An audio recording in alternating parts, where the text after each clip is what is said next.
Into, likawi ang ini nga sahi isang scam. Kung makabaton sang tawag o kun email sa nagapakilala nga miyembro sang pamilya nga nagapangayo bulig, hibalua kag kilalahagid anay antis magpadala sang kwarta. Indi gid magpadala sang kwarta kung indi mo sigurado nga matumod nga himata kag nagakinhanglan gid man sang kwarta ang ina nga tawo. Nga ginadubilian ang iligal nga droga. Makamamatay. Ang nagagamit sang shabu posible mapatay tungod sa cardiac arrest o kung hindi gani tungod sa drug overdose. Makaguba sang lawas. Makadulot ini sang pagkaguba sang kidney o kung pag-angkon sang hepatitis. Posible man nga malatnan sang acquired immune deficiency syndrome o kung AIDS. Maglikaw sa iligal nga droga para sa matawhay kag malinong nga komunidad kag pamilya. Nagabulig sa paglikaw sa nanuhay tuay nga balatian ang simple nga pagkaon sang citrus fruits kaangay sang pomelo nga puno sang powerful immune boosting antioxidant. Ang pomelo ang puno man sang lycopene, isa ka anti-inflammatory, anti-aging antioxidant nga nagapanami isang supat. Ang duga naman sang panit kag dahon sang pomelo ang natukiban nga makapatay sang cancer cells kag nagapalikaw sa paglapta sini sandig sa test tube studies. Ang responsibilidad amo ang pagbaton sang obligasyon kag pag-atubang sang resulta sang aton binuhatan sa pamilya, eskwelahan, trabaho kag komunidad. Ang responsable nga tawo nagapakita sang disiplina kag pagkamasaligan. Hindi ini basta-basta nga katungdanan lamang kundi isa ka ehemplo sang integridad. Ang responsibilidad nagapabakod sang pagsalig kag nagatukod sang malinong kag mainuswagon nga komunidad. Pahanumdum nagikan sa Bombo Radyo Philippines. Basta Radio, Bombo!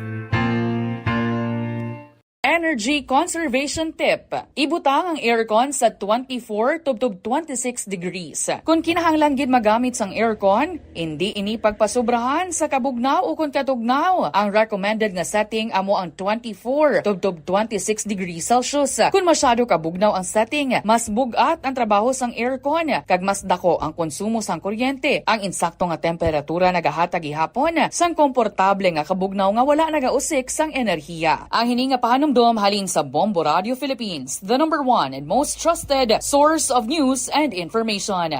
Basta Radio, Bombo! Agud makalikaw sa food poisoning o kung paglain sang tiyan, sundo ng ining mga pahanumdom sa pagpreparar sa mga pagkaon kag ilimnon. Manghugas ang kamot kag ipabili ng katinlo antes kag pagkatapos ang paghimos.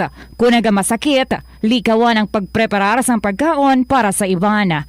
Siguraduhon nga naluto sang husto ang pagkaon. Kung mahimo, kauno ng pagkaon samtang mainit pa. Siguraduhon ang katinlo sang pagkaon agud ang selebrasyon mangin mas malipayon.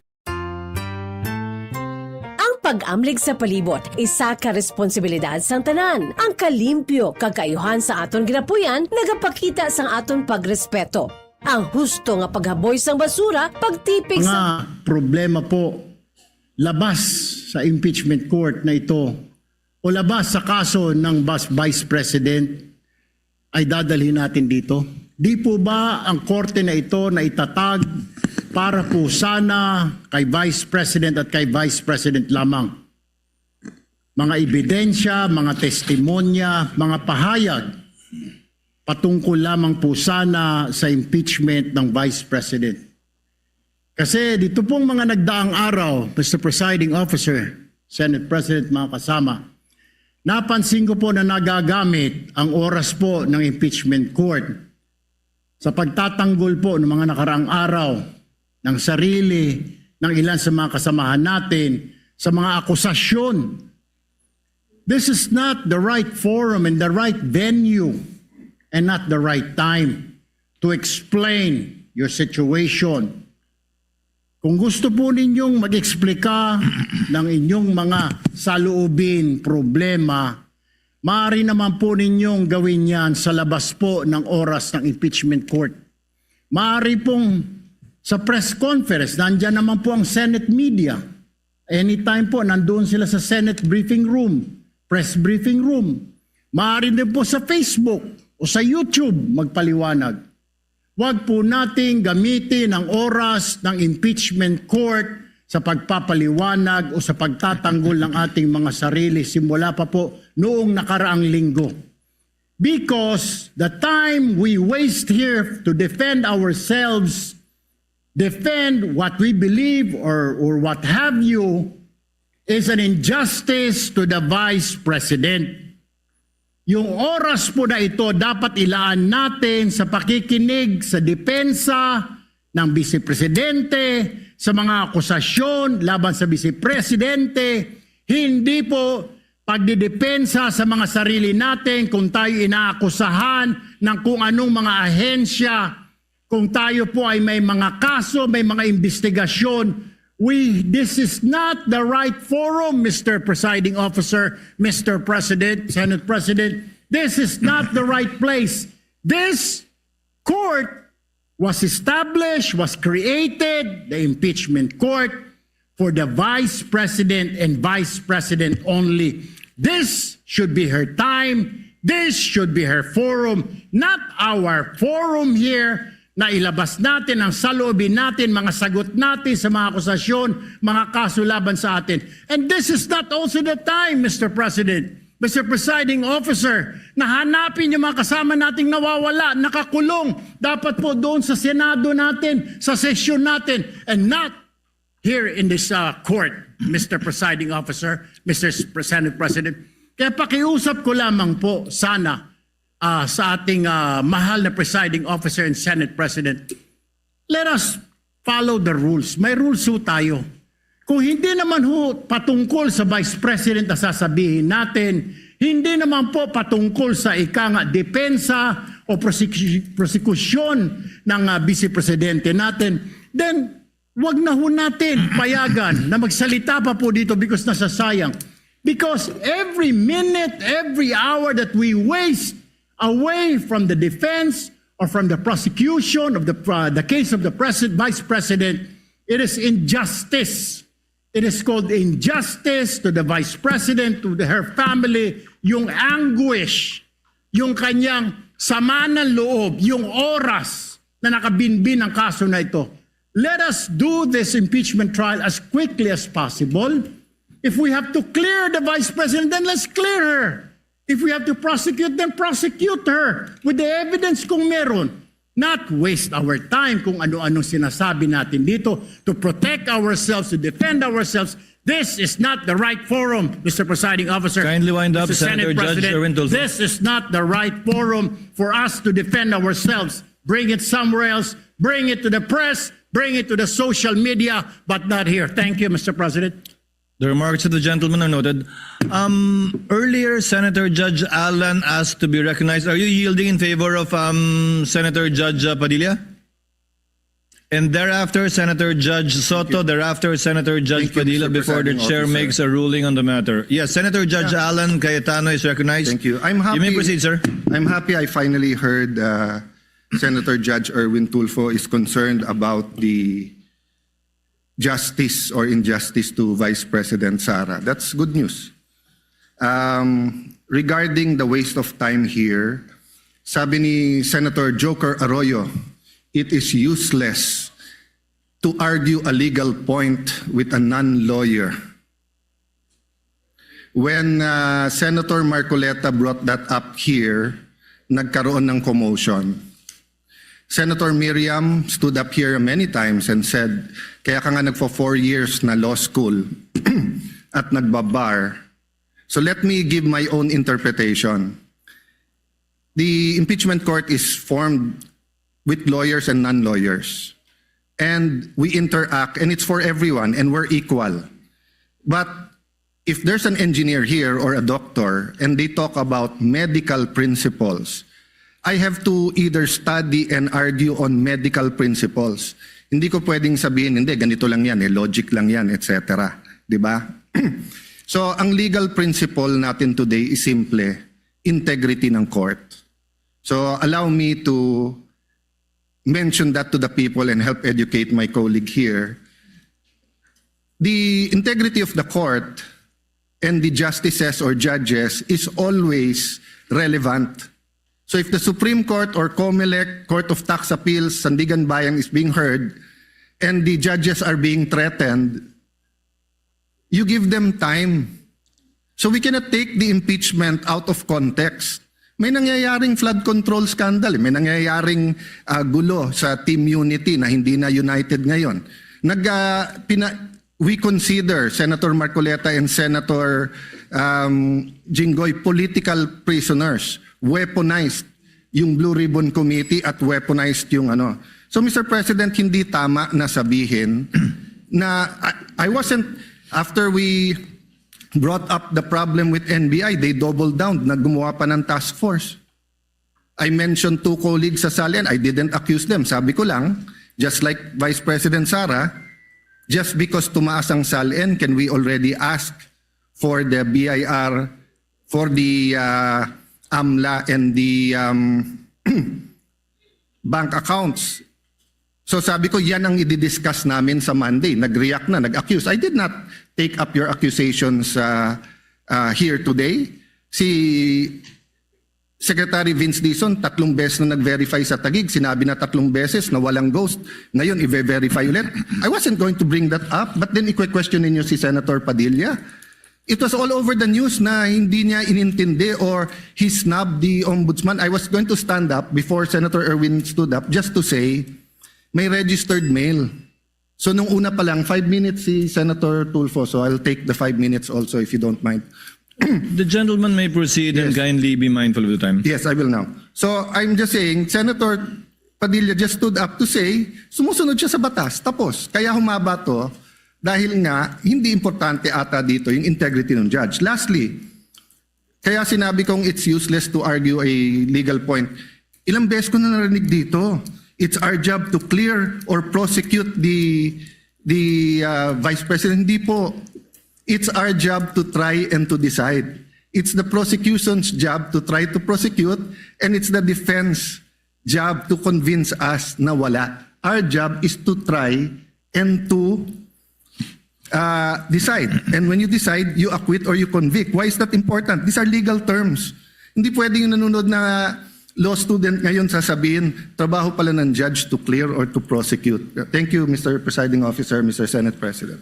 Thank you, Senator Judge Alan Cayetano. His remarks are noted. Senator Judge Soto, thereafter, Senator Judge Padilla, thereafter, the presiding officer shall make a ruling. You may proceed, sir. You have 2 minutes. Yeah, thank you, Mr. President, the presiding officer. I do not have 4 years of law, but I have 29 years of lawmaking. And I move that the manifestations of that we have heard be referred to the Senate proper. We will act on it at the proper time, Your Honor. Thank you. Your remarks are noted. Senator Judge Padilla is recognized. You may proceed, sir. You have 2 minutes. Maraming salamat po, aming tagapamahalang hukom. Ito pong kasuotan natin sa mga oras na ito, hindi lamang po ito nire-represent ang impeachment ng ating pangalawang Pangulo. Ang nire-represent po nito ay ating karapatan bilang mga Pilipino at unang-una na ang due process. Ito po yun ang ibig sabihin.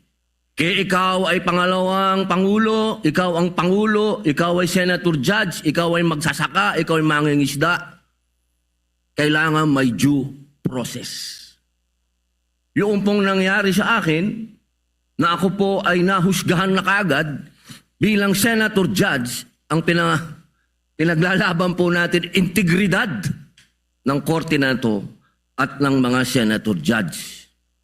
Kaya sana po wag nating kalimutan na ang bawat Pilipino ay may karapatan, lalong-lalo na sa usapin na ikaw, ako, sa oras na ito, ay Senator Judge. Yun lamang po, napakaiksi lang.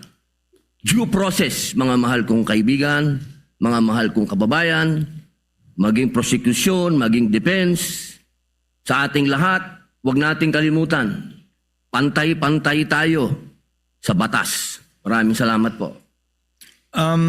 Senator Judge Pangilinan, what is your pleasure, sir? Yes, just a very quick manifestation, Mr. Presiding Officer. Earlier, former Senate President Soto moved that these matters be referred to the Senate. This is precedent actually during the Estrada impeachment trial. the father of Senator Cayetano Alan, Senator Rene Cayetano, made a manifestation regarding a case that was supposedly being prepared, a criminal case to be filed against him.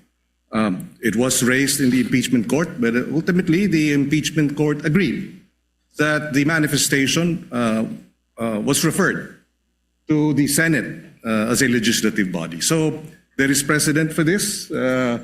Yes, the court allowed then Senator Rene Cayetano to make his manifestation, but eventually it was resolved that the matter be referred to the Senate as a legislative body. So we share. We move for the previous. Yes, we move. We call for the previous question, Mr. President. Senator Judge Cayetano. I think the presiding officer ruled that we will take it up later on, but if Senator Judge Pangilinan will insist, then I have to object on a point of order. Rule 6 says, the last part, the provisions of the rules of the Senate and the revised rules of court shall apply suppletory whenever applicable. And in the rules of the Senate, whenever the senator feels threatened or anything happens, whether pinatayan ng aircon, whether may nakatutok na barel or sinaran ng pinto, he can rise on a point of personal and collective privilege. We didn't do that para umikli. Now, if we're going to argue today rather than ask them about due process with a simple manifestation from Senator Padilla na hindi totoong binabastos o binabaliwala ang ombudsman, registered mail lang kaya hindi pa nadagdag. So, hindi kami ang nagwe-waste ng time. We can have a caucus, we can talk about it. You want to debate that now? With the permission of Senator Judge Pangilinan, to abbreviate the proceedings. May I just, Mr. President, because I was alluded to, Mr. President. May I just very quickly, Mr. President, Rule 6 on. You may proceed, sir. Thank you, Mr. President. Rule 6 of our impeachment rules, Mr. President, which was quoted by Senator Cayetano as being suppletory. Mr. President, that refers to evidence. Rulings on evidence in the impeachment trial. It does not refer to privileged speeches. Therefore, the suppletory nature of the rules of court as well as the Senate rules refer to matters pertaining to evidence and no other, Mr. President. But in the spirit of liberality, we will allow that. That's precisely why we did not object when he spoke last week. But let us not abuse the liberality of this court, Mr. President. With the permission of Senator Judge Tulfo Erwin, the chair will make a ruling because I believe it is also his position not to prolong this matter in discussing collateral matters not pertaining to the articles of impeachment that we are hearing and trying before the impeachment court. The chair rules that the manifestation of Senator Judge Padilla shall remain in the records. We cite as a precedent the precedent mentioned by Senator Judge Pangilinan, where the speech of the late former Senator Rene Cayetano was not expunged from the record, but referred to the Senate as a legislative body where it may be taken up. I ask the indulgence of the parties to this case. Wala po kasi kaming sesyon. Ito lang po ang pagkakataong nakakapagsalita at nagkikita-kita kami habang recess kami. Pero umaasa ako, within hearing distance of my colleagues, na kapag nag-resume na po ang Senado sa susunod na linggo matapos ang sona ng Pangulo, may pagkakataon na po ang bawat miyembro ng Senado bilang senador, hindi bilang senator judge, na mailabas yung mga hinaing o anumang nais nilang sabihin kaugnay sa anumang nagaganap o nangyayaring hindi tama sa kanila o ginagawa laban sa kanila. And that I think is the proper forum for us to ventilate, discuss, look into, and if necessary, investigate the allegations and or accusations against senator judges in their capacity likewise as senators. So ordered. What is the pleasure of Senator Judge? I will just manifest, I correct myself, it was stamped, not registered mail. And since I agree with the ruling, I will not anymore argue the other rule that correlates with Rule 6. Thank you. Thank you, sir. Noted that it was stamped. The Senate President, thereafter Senator Judge Erwin Tulfo. Thank you, Mr. Presiding Officer. Hopefully we can move on after the manifestations of the gentlemen. Let me appreciate and thank the ruling of the Presiding Officer to refer the manifestations as well as the comments of our colleagues to the Senate acting as a legislative body. 8 days na lang po ay magko-convene na ang Senate at doon rin ho natin pag-uusapan itong mga mahalagang bagay na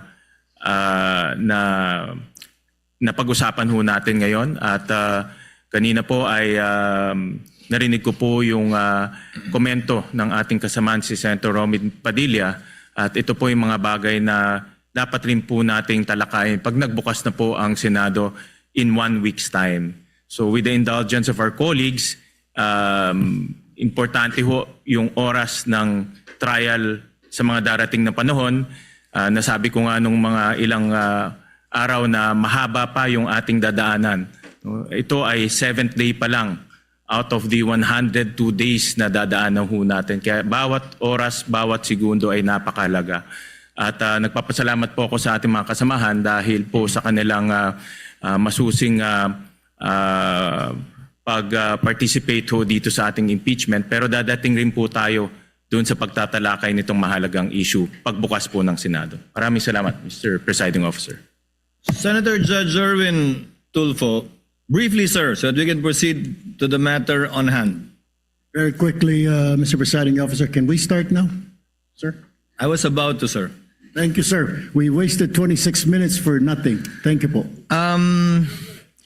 Proceeding now to the matter on hand. The presiding officer already made the ruling, referring it to the Senate as a legislative body, Senator Judge Soto. Without expunging it from the records, let it remain there. We will now proceed on the matter at hand. We now resume consideration of the prosecution's requests for the issuance of subpoenas duces tecum number 1 for the banks and the Anti-Money Laundering Council on one hand, and to the Bureau of Internal Revenue on the other. And as previously agreed and discussed not only in caucus but also directly by the presiding officer with some members, Chair will now recognize, as I understand, Senator Judge... Ikaw ba una? Senator Judge Alan or Senator Judge Villanueva or Senator Judge Pia? Who would want... No one's raising their hand, that's why I don't know who... Senator Judge Villanueva is recognized. You may proceed, sir. Thereafter, Senator Judge Pia Cayetano. Thereafter, Senator Judge Alan Cayetano. You may proceed, sir. Thank you, Mr. President. Thank you, Mr. Presiding Officer.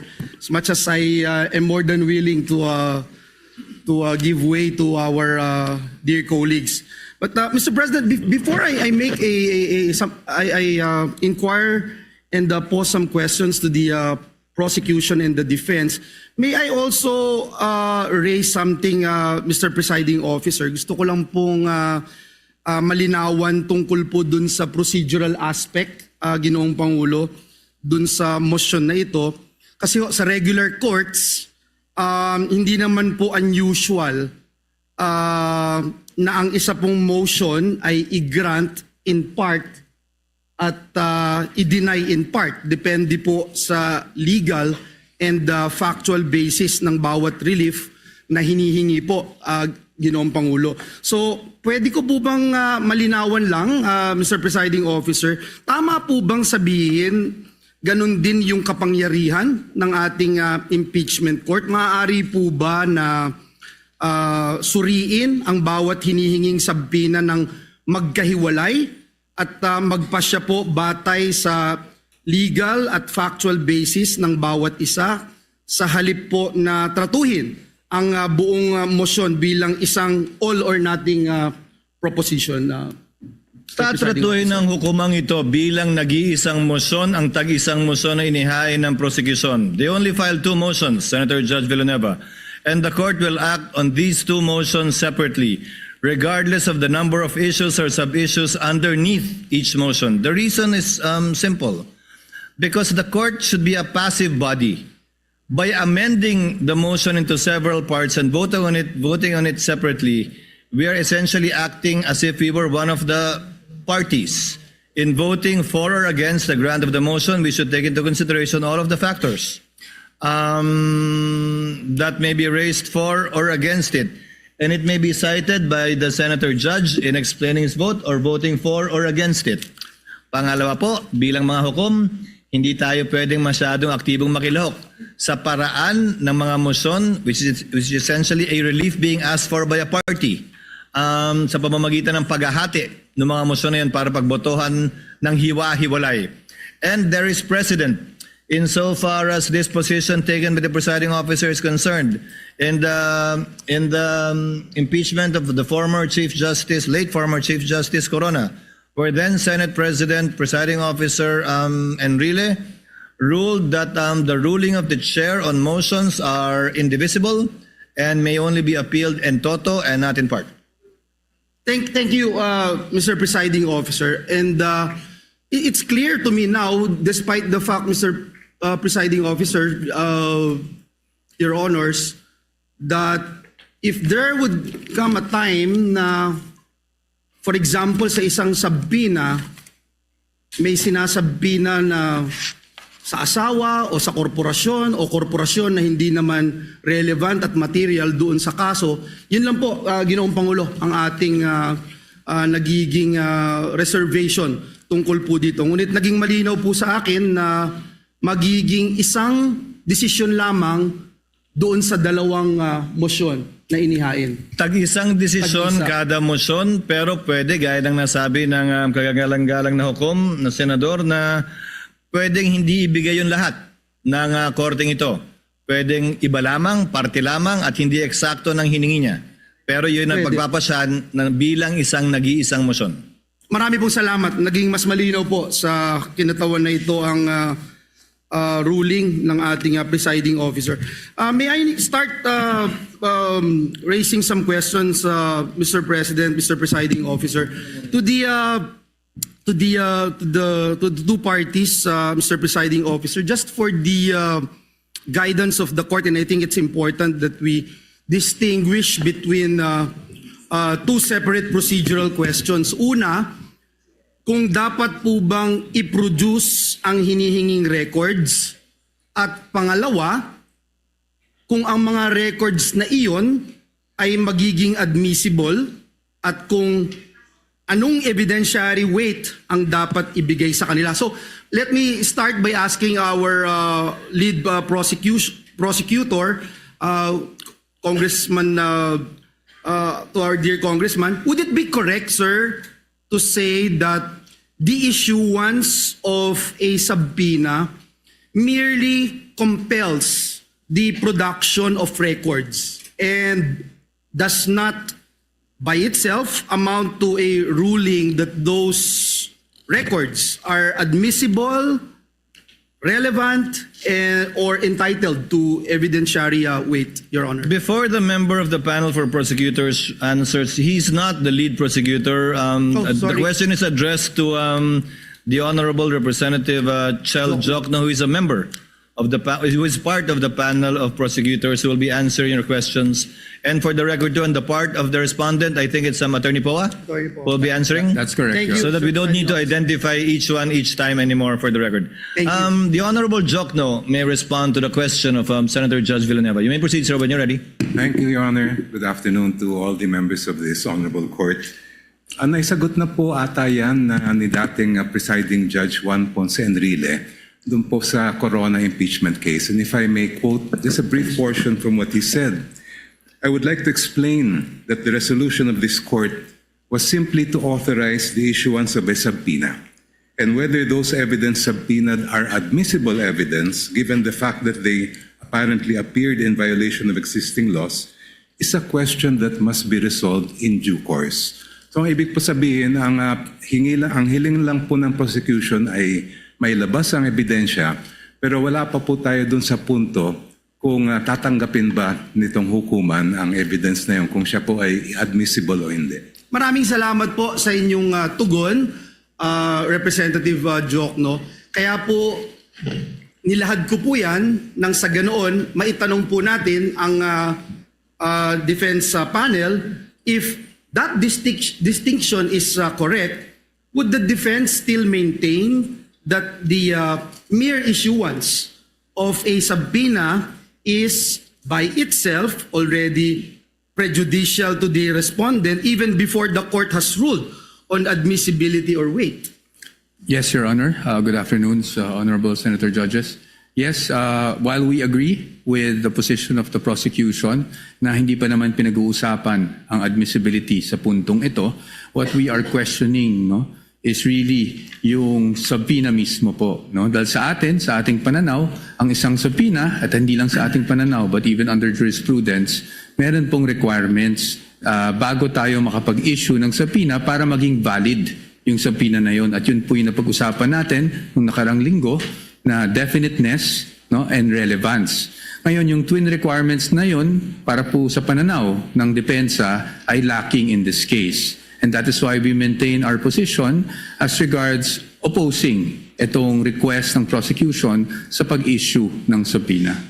Well, at least malinaw po, ang pag-issue ng subpoena, not necessarily opening of records, una. Pangalawa, to be presented in court. At pangatlo, to be admitted as evidence by this court. Before I go dun sa requirements, let me ask the panel of prosecutors, si Representative Jokno, dun po sa pananaw ng depensa on alleged fishing expedition, just for the guidance of Senator Judges, this representation would like to clarify one procedural matter. We understand that the concern raised by the defense that the subpoena may be overly broad. And at the same time, we also recognize that the court has a duty naman to determine whether the records being sought are sufficiently relevant and material to the issues before us. So, Representative Jokno, maaari po ba ninyong ipaliwanag kung paano ninyo tiniyak na ang hinihinging mga records ay hindi po simpleng paghahanap lamang ng posibleng ebidensya o tinatawag na fishing expedition, kundi ito po ay mga partikular na dokumento na sa tingin po ninyo ay meron pong malinaw at direktang kaugnayan dito po sa mga articles of impeachment. Thank you, Your Honor. Ang hinihiling po namin sa mga subpoena ay kaugnay sa Article 2, which involves charges of unexplained wealth.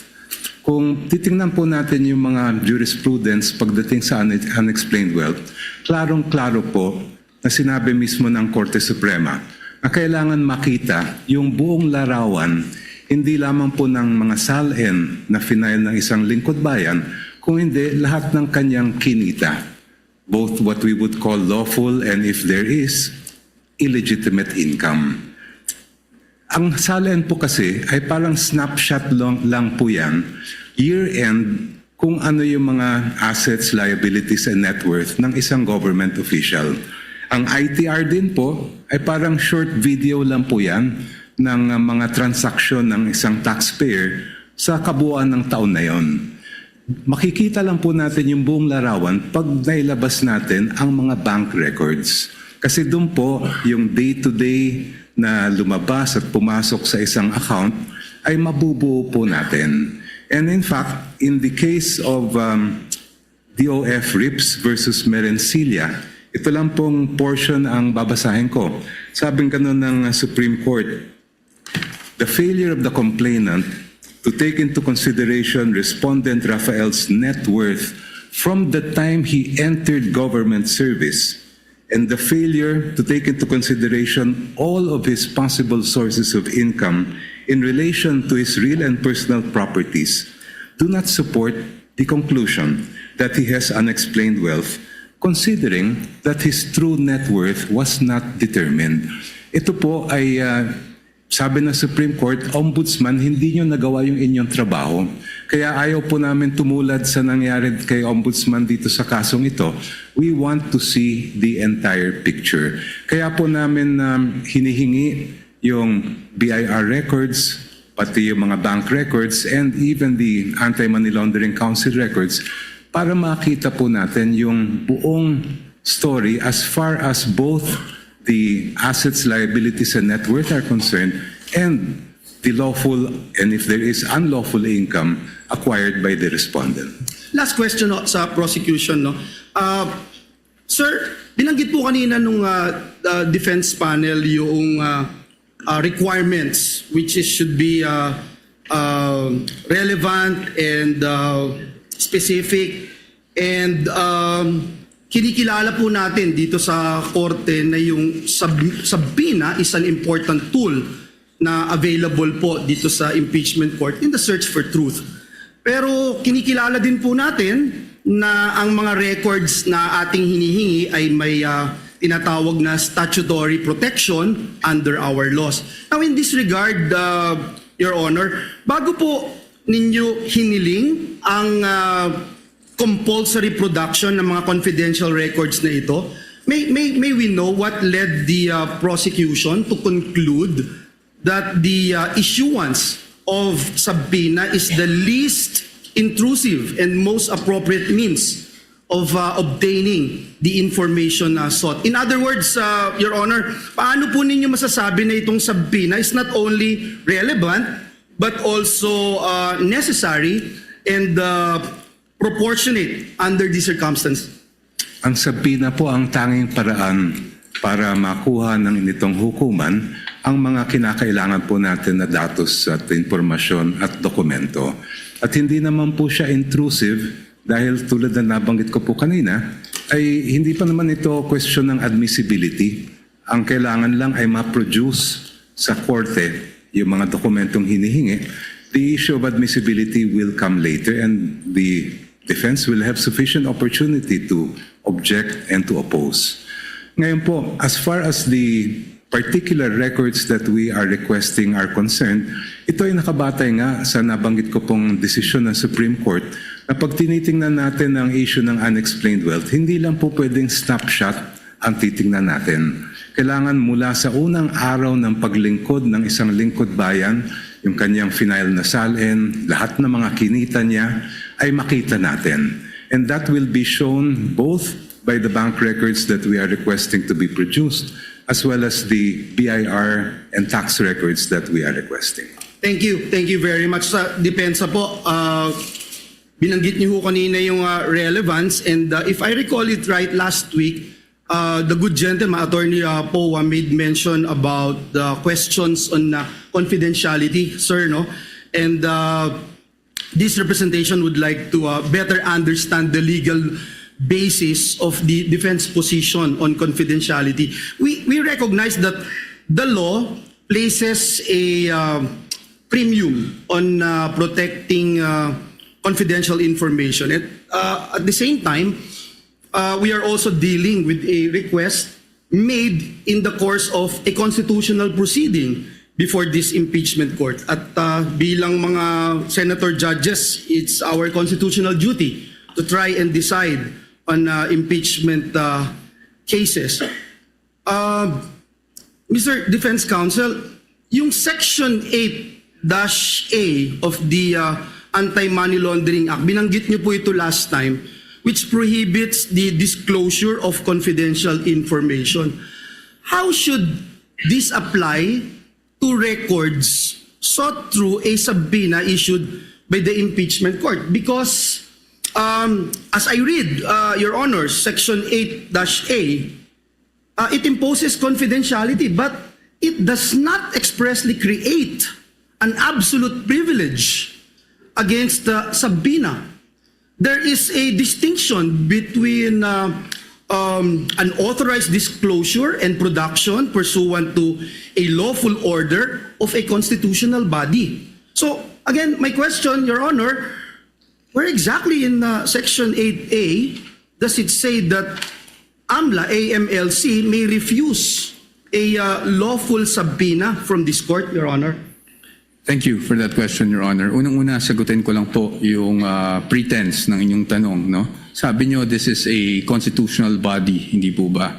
And as we all know, there is an old legal maxim that the spring cannot rise over the source. No? Ibig sabihin po nun, while the impeachment court is a constitutional creation, it cannot go up over and above the Constitution itself. And when we talk about the impeachment court under Article 11, we cannot read that in isolation. We have to also give due regard for all other provisions of the Constitution, specifically the Bill of Rights, kung saan due process ay isang bagay na nakatatak po doon at pinapakita doon ano bang ibig sabihin ng due process. Due process is kasama po sa kalakip ng due process ay ang bawat na nasasakdal ay meron ding pribilehiyo na maging maprotect o maproteksyonan ng mga batas na isinagawa ng mismong Kongreso. So now let's go on to Section 8A. As you can see, Your Honor, that is at least for our position, it's an absolute prohibition. Unlike other laws where they created, for example, in the bank secrecy law, meron nakasulat doon, aaminin natin, in cases of impeachment is an exception. Pagdating po dyan, wala po ni isang exception. It could have been easy, especially since this is a 2021 amendment. It could have been easy for Congress to have cited impeachment as an exception if it did actually wish to do so. But it did not, Your Honor. And it is our position that if we were to compel and issue a subpoena against these AMLAC records, we're actually compelling the officials to violate this very section of the law. And that is why we are saying na pagdating sa 8A, absolute po yan. It does not say that there's any exception if any court processes are actually issued to compel the production of these documents. Precisely because ang nasa loob po kasi ng mga records ng AMLAC are intelligence. And that's why it's confidential. And once AMLAC determines that they find out that certain transactions are subject to money laundering or should be actually filed in court, the end result is the complaint itself and not the raw data.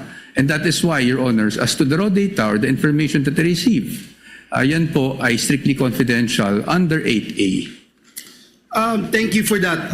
Again, I would like to put on record that I was trying to look at that particular section 8A, and I don't see anything that says this court would not have any prerogative as to whether or not we can subpoena bank records. But let me move forward. Perhaps this could be my last question, Your Honor, Mr. Presiding Officer. The Constitution recognizes two equally important principles: confidentiality on one hand and the freedom of information, which promotes transparency and public accountability on the other. So, Attorney Powa, gusto ko lang pong malinawan for the benefit of this representation and our dear colleagues here, being senator judges, may legal distinction po ba between disclosure of information to the general public and the limited production of records solely to this impeachment court in the exercise of its constitutional function? Because we understand that the principle of freedom of information is rooted in transparency and public accountability, especially po when the conduct of a public officer is under constitutional scrutiny. Now, if confidentiality is the concern, would you agree, Attorney Powa, that this impeachment court can impose safeguards on the use and disclosure of the records? Kung maaari naman po na magpatupad ang impeachment court ng sapat po na safeguards upang mapanatili ang confidentiality ng mga records, bakit po dapat maging hadlang ang confidentiality sa isang impeachment court upang suriin ang mga impormasyon na maaari nga pong may kinalaman sa mga isyung nararapat nitong resolbahin bilang isang impeachment court? Para sa atin po, kung ano man pong hakbang ang pwede o hindi pwedeng gawin ng isang impeachment court tulad ng nasa harap natin na ngayon, it must be confined to the limits imposed by the Constitution and the laws. No? So kahit sabihin po natin, we are not against transparency. I just want to make that clear, Your Honors. We are not against accountability. But again, as I've mentioned last week, hindi naman porket po that we are all looking for accountability ay transparency, ay isasantabi na lang po natin kung ano ang mga karapatan, hindi lang para sa impeachable officer, pero para kahit sinong Pilipino na nakasaad sa batas, including absolute confidentiality in terms of AMLAC reports, which we are pointing to. So para po sa atin, nakikita ko yung punto po ng ating hukom, no, na paano kung mag-impose na lang tayo ng certain conditions. However, Your Honors, those certain conditions may be allowed for other records, pero pagdating sa AMLAC po, absolute po kasi yung prohibition.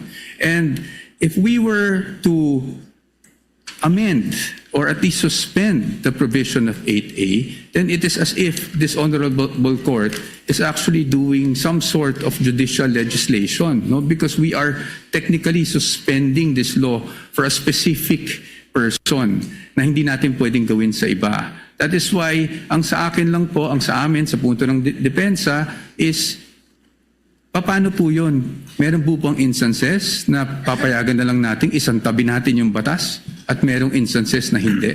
I think, Your Honors, we feel, the defense feels, Your Honors, that in the search for truth, transparency, accountability, we must still work within a framework, which means that we must work within the limits imposed by the Constitution, the laws, and the rules of the land. Salamat po, Attorney.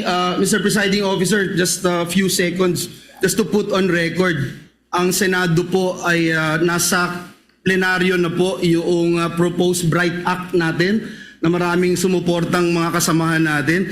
And ito kasama po dito yung amendments to AMLA to put in black and white the circumstances under which bank records, financial transactions may be lawfully accessed by competent authorities, subject always, of course, Mr. President, to appropriate safeguards and due process. So gusto ko lang pong banggitin that indeed, confidentiality is an important legal protection, pero hindi din po ito dapat maging dahilan naman para manatiling mailap po ang pananagutan. Ang mabuting batas ay kayang pangalagaan ang privacy nang hindi po nasasakripisyo ang accountability. Our laws must be able to protect both, Mr. President, Mr. Presiding Officer. Maraming salamat po, Ginoong Pangulo. Maraming salamat po, our councils. Thank you.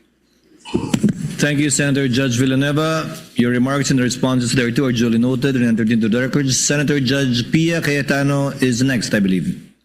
You may proceed, ma'am, when you're ready.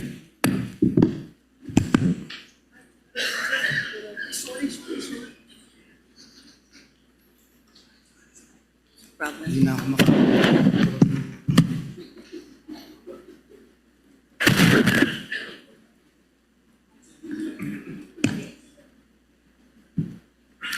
I'm ready to proceed, Mr. Presiding Officer.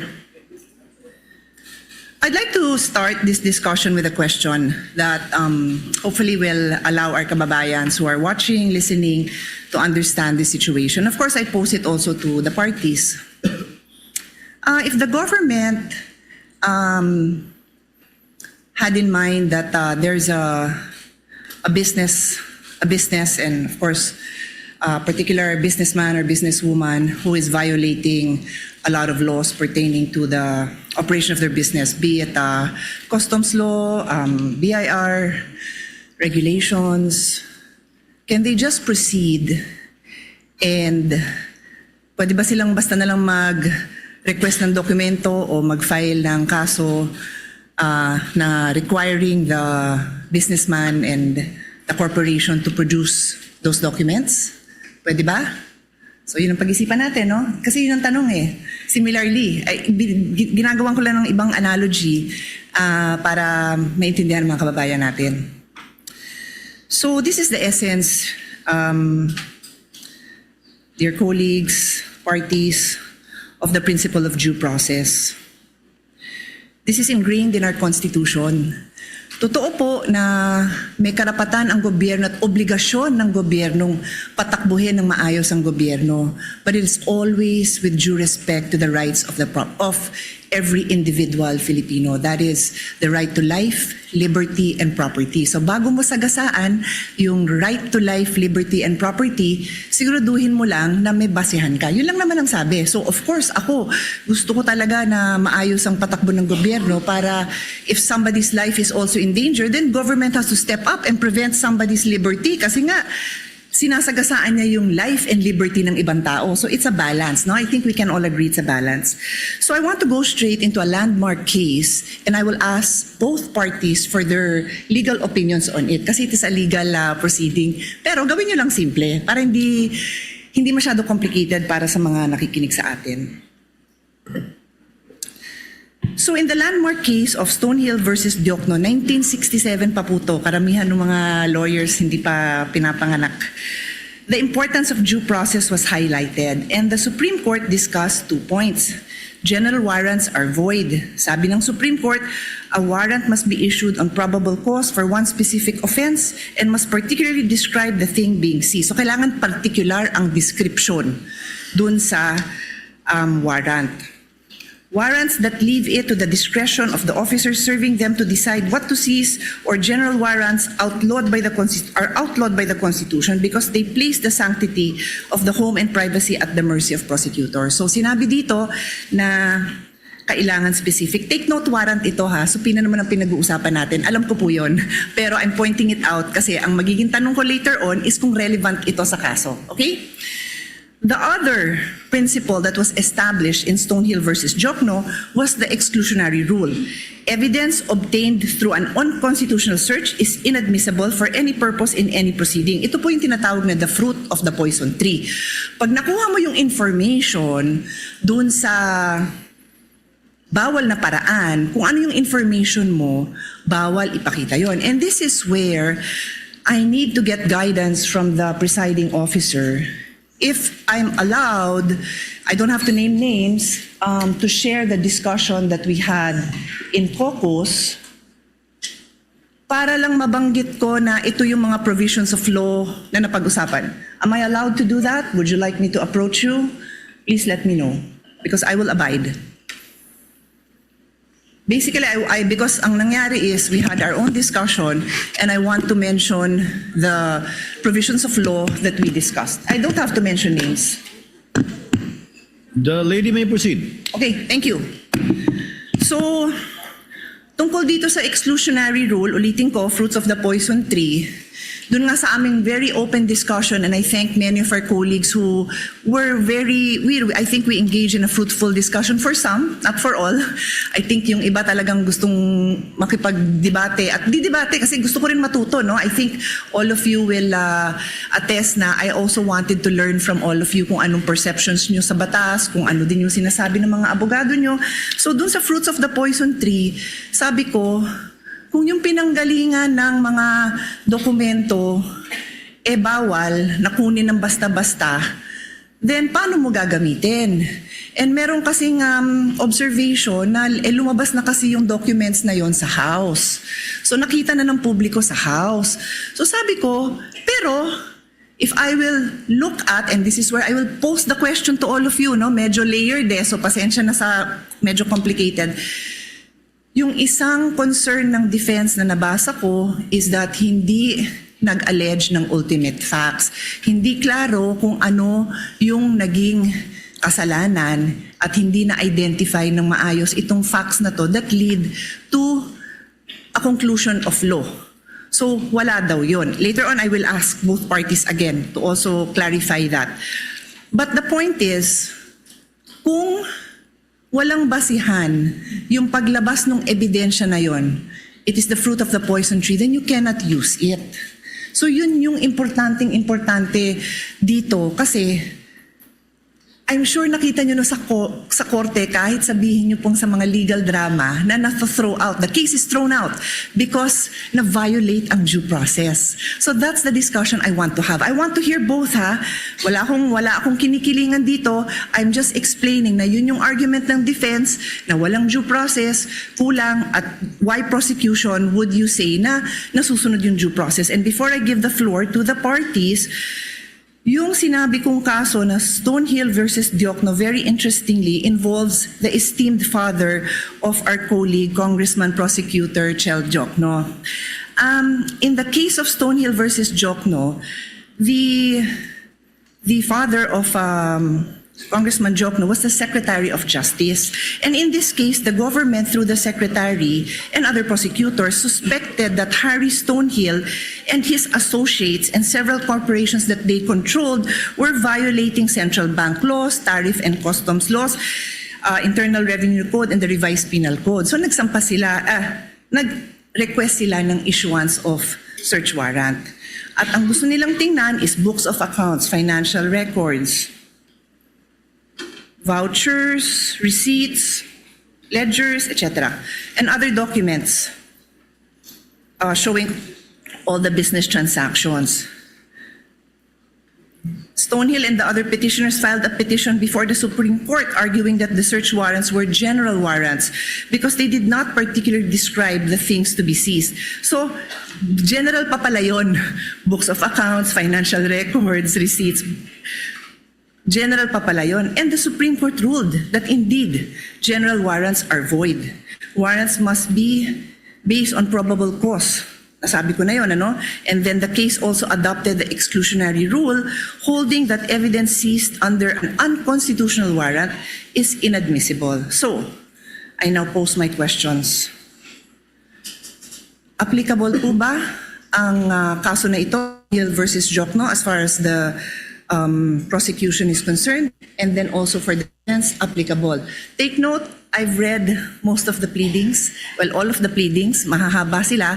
I kinda know your answer, but sa dami, I like to hear it again, and I think, of course, karamihan ng kababayan natin did not read it. So explain natin sa kanila, because this is a landmark case. Kung ikaw ay law student na magbabar, ito yung mga kasong titingnan mo. So malay mo, matanong yan sa bar. So nakatulong man lang tayo dun sa mga bar students na maliwanagan sila. Baka mamaya trick question to. Is it applicable or not? That is my question. I will sit down and then I will come back for my next. Thank you. Thank you, Your Honor. If I may be recognized. The member of the panel of prosecutors may proceed to give his answer. Thereafter, the counsel for respondent may do so as well. Iba po ang konteksto ng search warrant na naging main issue sa Stonehill versus Diokno. Sa konteksto po natin na subpoena ang pinag-uusapan.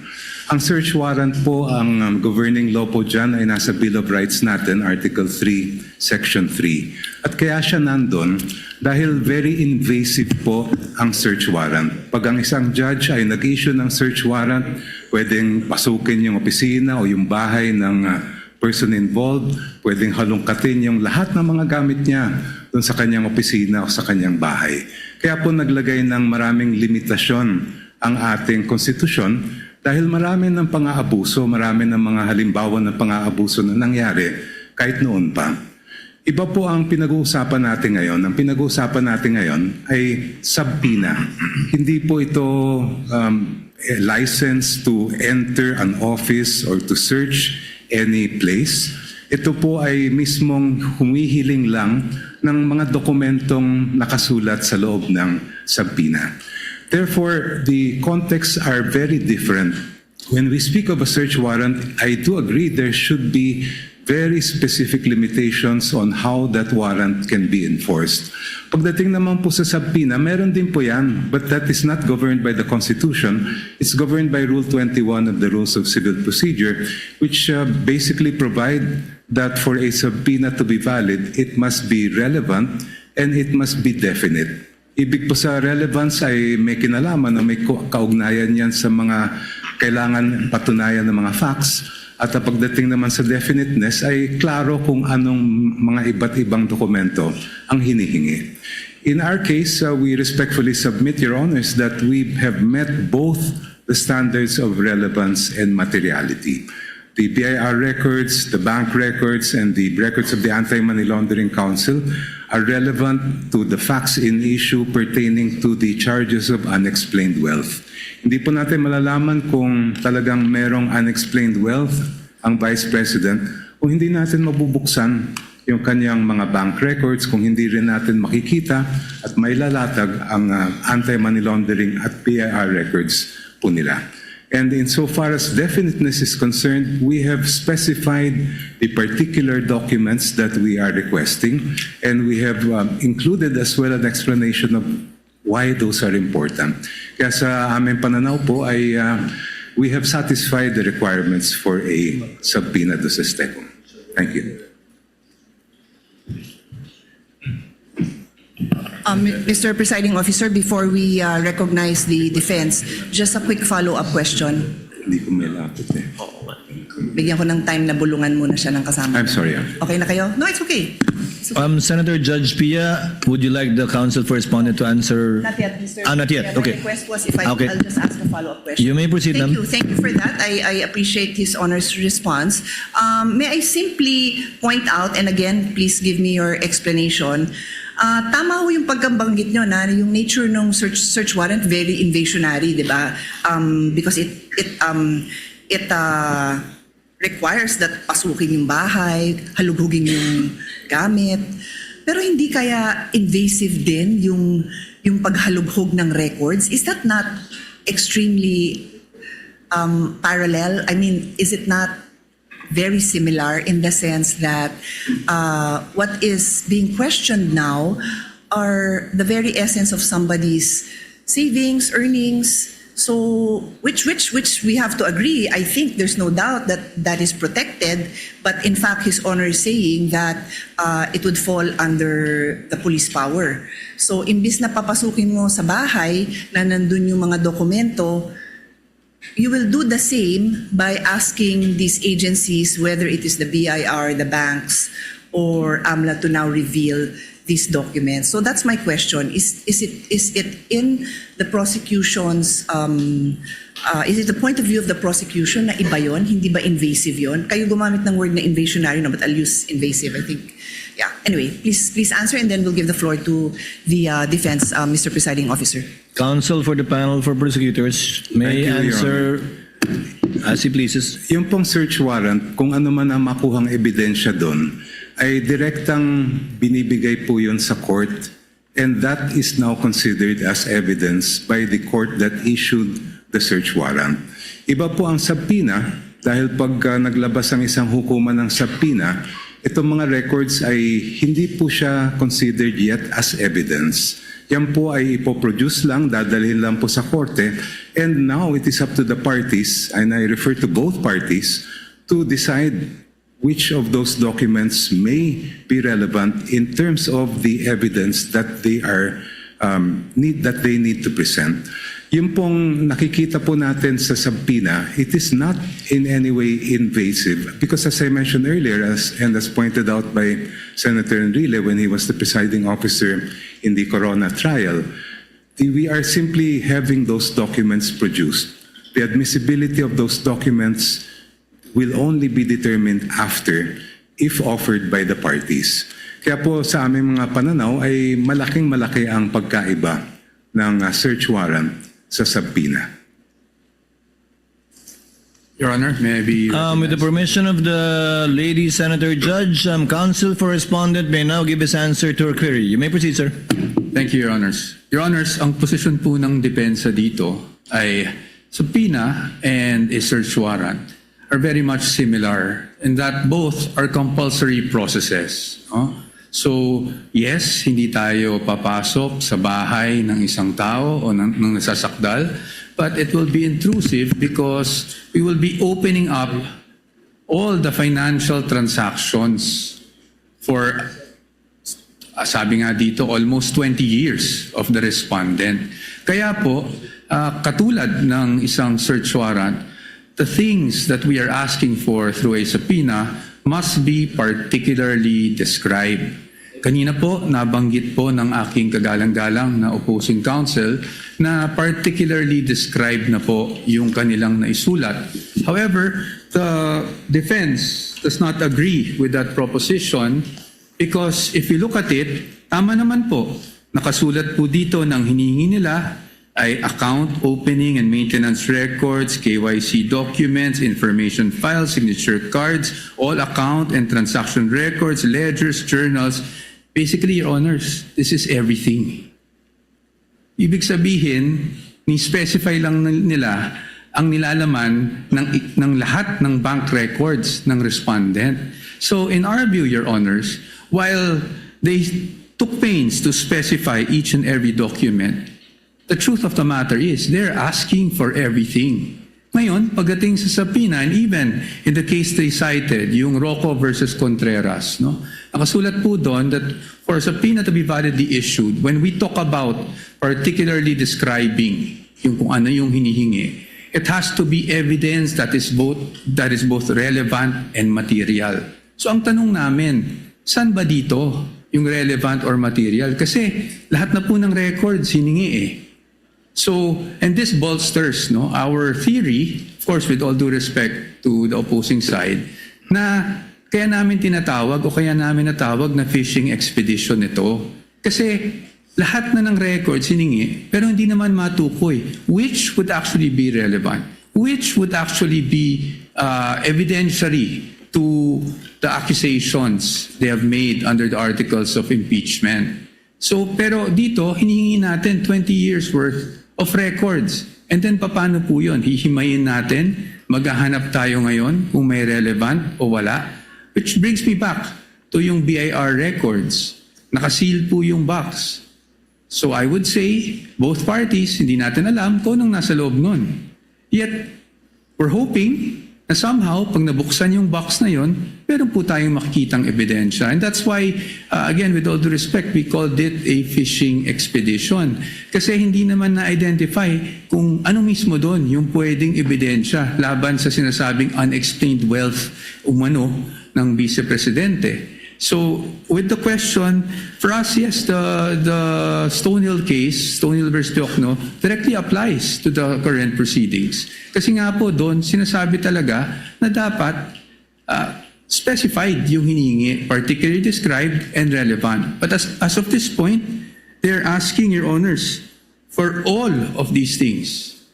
And again, while they specified each and every document, kung babasahin niyo po ng mabuti ito, they're actually asking for all bank records without, in fact, telling us which transaction is relevant to their accusation, which transaction will actually support their accusation. Yun po yung aming pananaw dito sa tanong ng ating kagalang-galang na hukom. Thank you po. If Your Honor, please may be allowed to respond. Hold on, counsel for the panel of prosecutors. Senator Judge Pia is the one asking the questions. Unless it's not a debate between the two counsels, you're merely responding to answers from questions by senator judges. I actually prefer not, pero alam mo na, baka sabihin naman na may bias tayo pag di ko naman pinayagan. Di payagan, no, I defer to... Senator Judge Pia, you asked a question, they answered. It is not for the opposing counsel to answer points raised. They had that chance when they did their oral arguments, rebuttal and surrebuttal. You may proceed with your question, Senator Pia. Sige, my question is, what is your question? Or what is your comment? Go ahead. But keep it brief. Keep it brief. Thank you so much, Your Honor. I just wanted to point out that this is the first time actually an impeachment court is faced with the challenge of determining whether the charges of unexplained wealth are valid or not. And yung previous Corona case, hindi po pinayagan ng impeachment court yung Article 2.4 ng Article 2. At kung ang magiging batayan po natin ay yung naging mga desisyon ng ating Korte Suprema, sinabi mismo ng Supreme Court in several cases na pag ang usapin ay unexplained wealth, kailangan makita yung kabuuan ng kinita ng isang lingkod bayan at yung mga dineclare niya sa salen. Just to quote just a very short portion, sabi ng Supreme Court from the same case I cited earlier, the Ombudsman's failure to account for all lawful sources of income, including proceeds from business ventures and government benefits, further weakens the allegation that Rafael's wealth was unexplained. The incomplete assessment disregarded his accumulated assets over decades of public service, making it impossible to determine whether his property acquisitions exceed his legitimate financial capacity, end quote. Hindi lang naman po dito sa harapan nitong hukom ginagawa yung pagtingin sa kabuuan ng isang lingkod bayan. The Supreme Court has done it in this case where they looked at decades of the financial records of the person charged with unexplained wealth, and it has also happened in the cases of Rabusa and Ligot, which were decided recently by the Honorable Court. Thank you.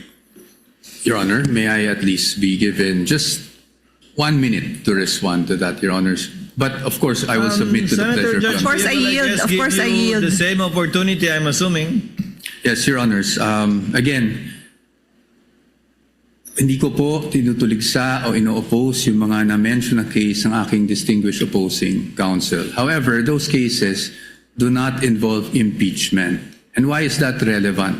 Because in impeachment, as we have said, merong allegation ng unexplained wealth pero wala naman pong nakasuporta ng mga documents para makita natin ano ba yung basis na naging aligasyon. Pangalawa po, again in impeachment, according to the case of Duterte versus House of Representatives, meron po tayong tinitingnan kung ano ba talaga ang impeachable offense. At yun po ay again, offenses or acts or omissions committed while the public officer is occupying the impeachable office and in relation to such office. That enough, Your Honors, is very clear under the decision.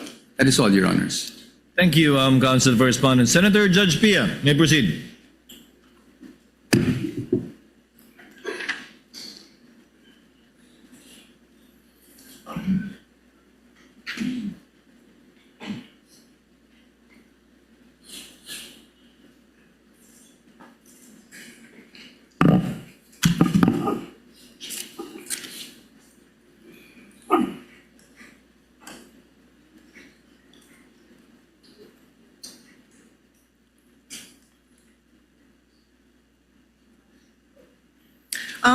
Mr. President, Mr. Presiding Officer, I'll go to my next point, but it will kind of overlap with this point as well, so bear with me.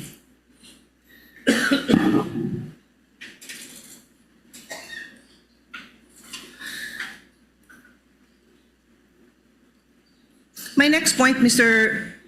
Presiding Officer and parties, is still on due process.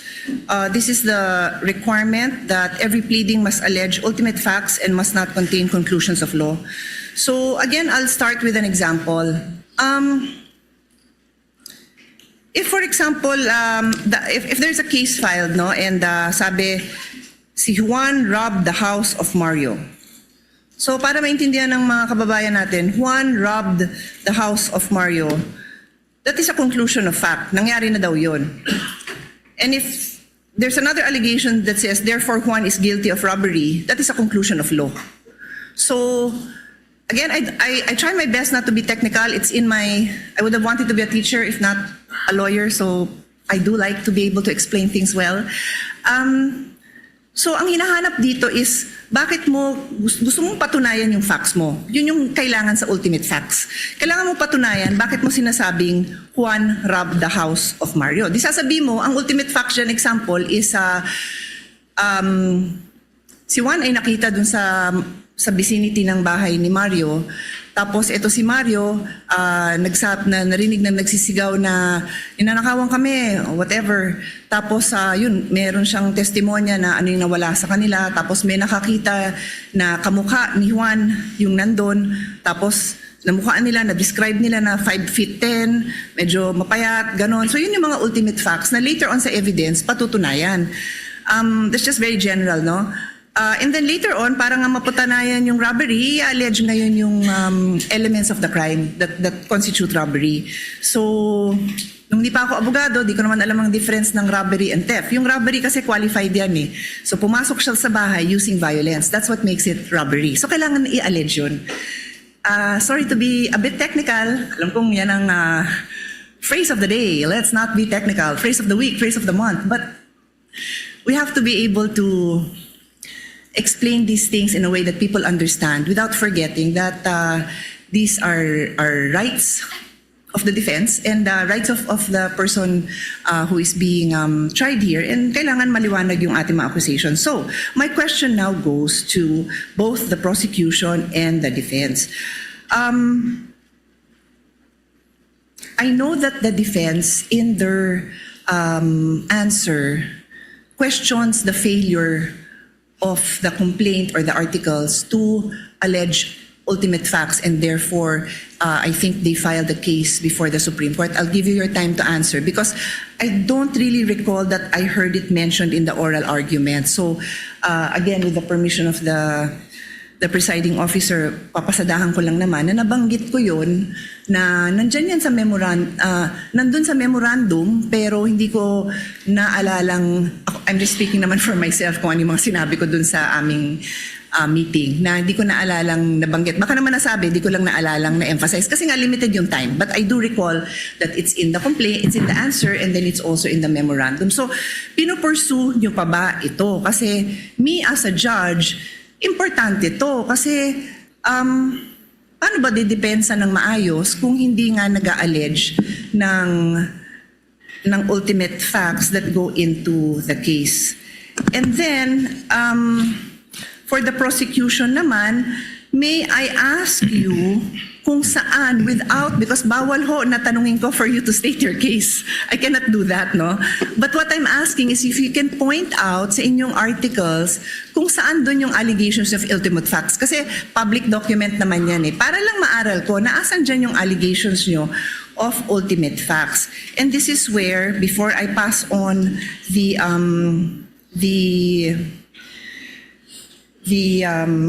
floor to the parties to answer, I want to go into the principle of fishing expedition.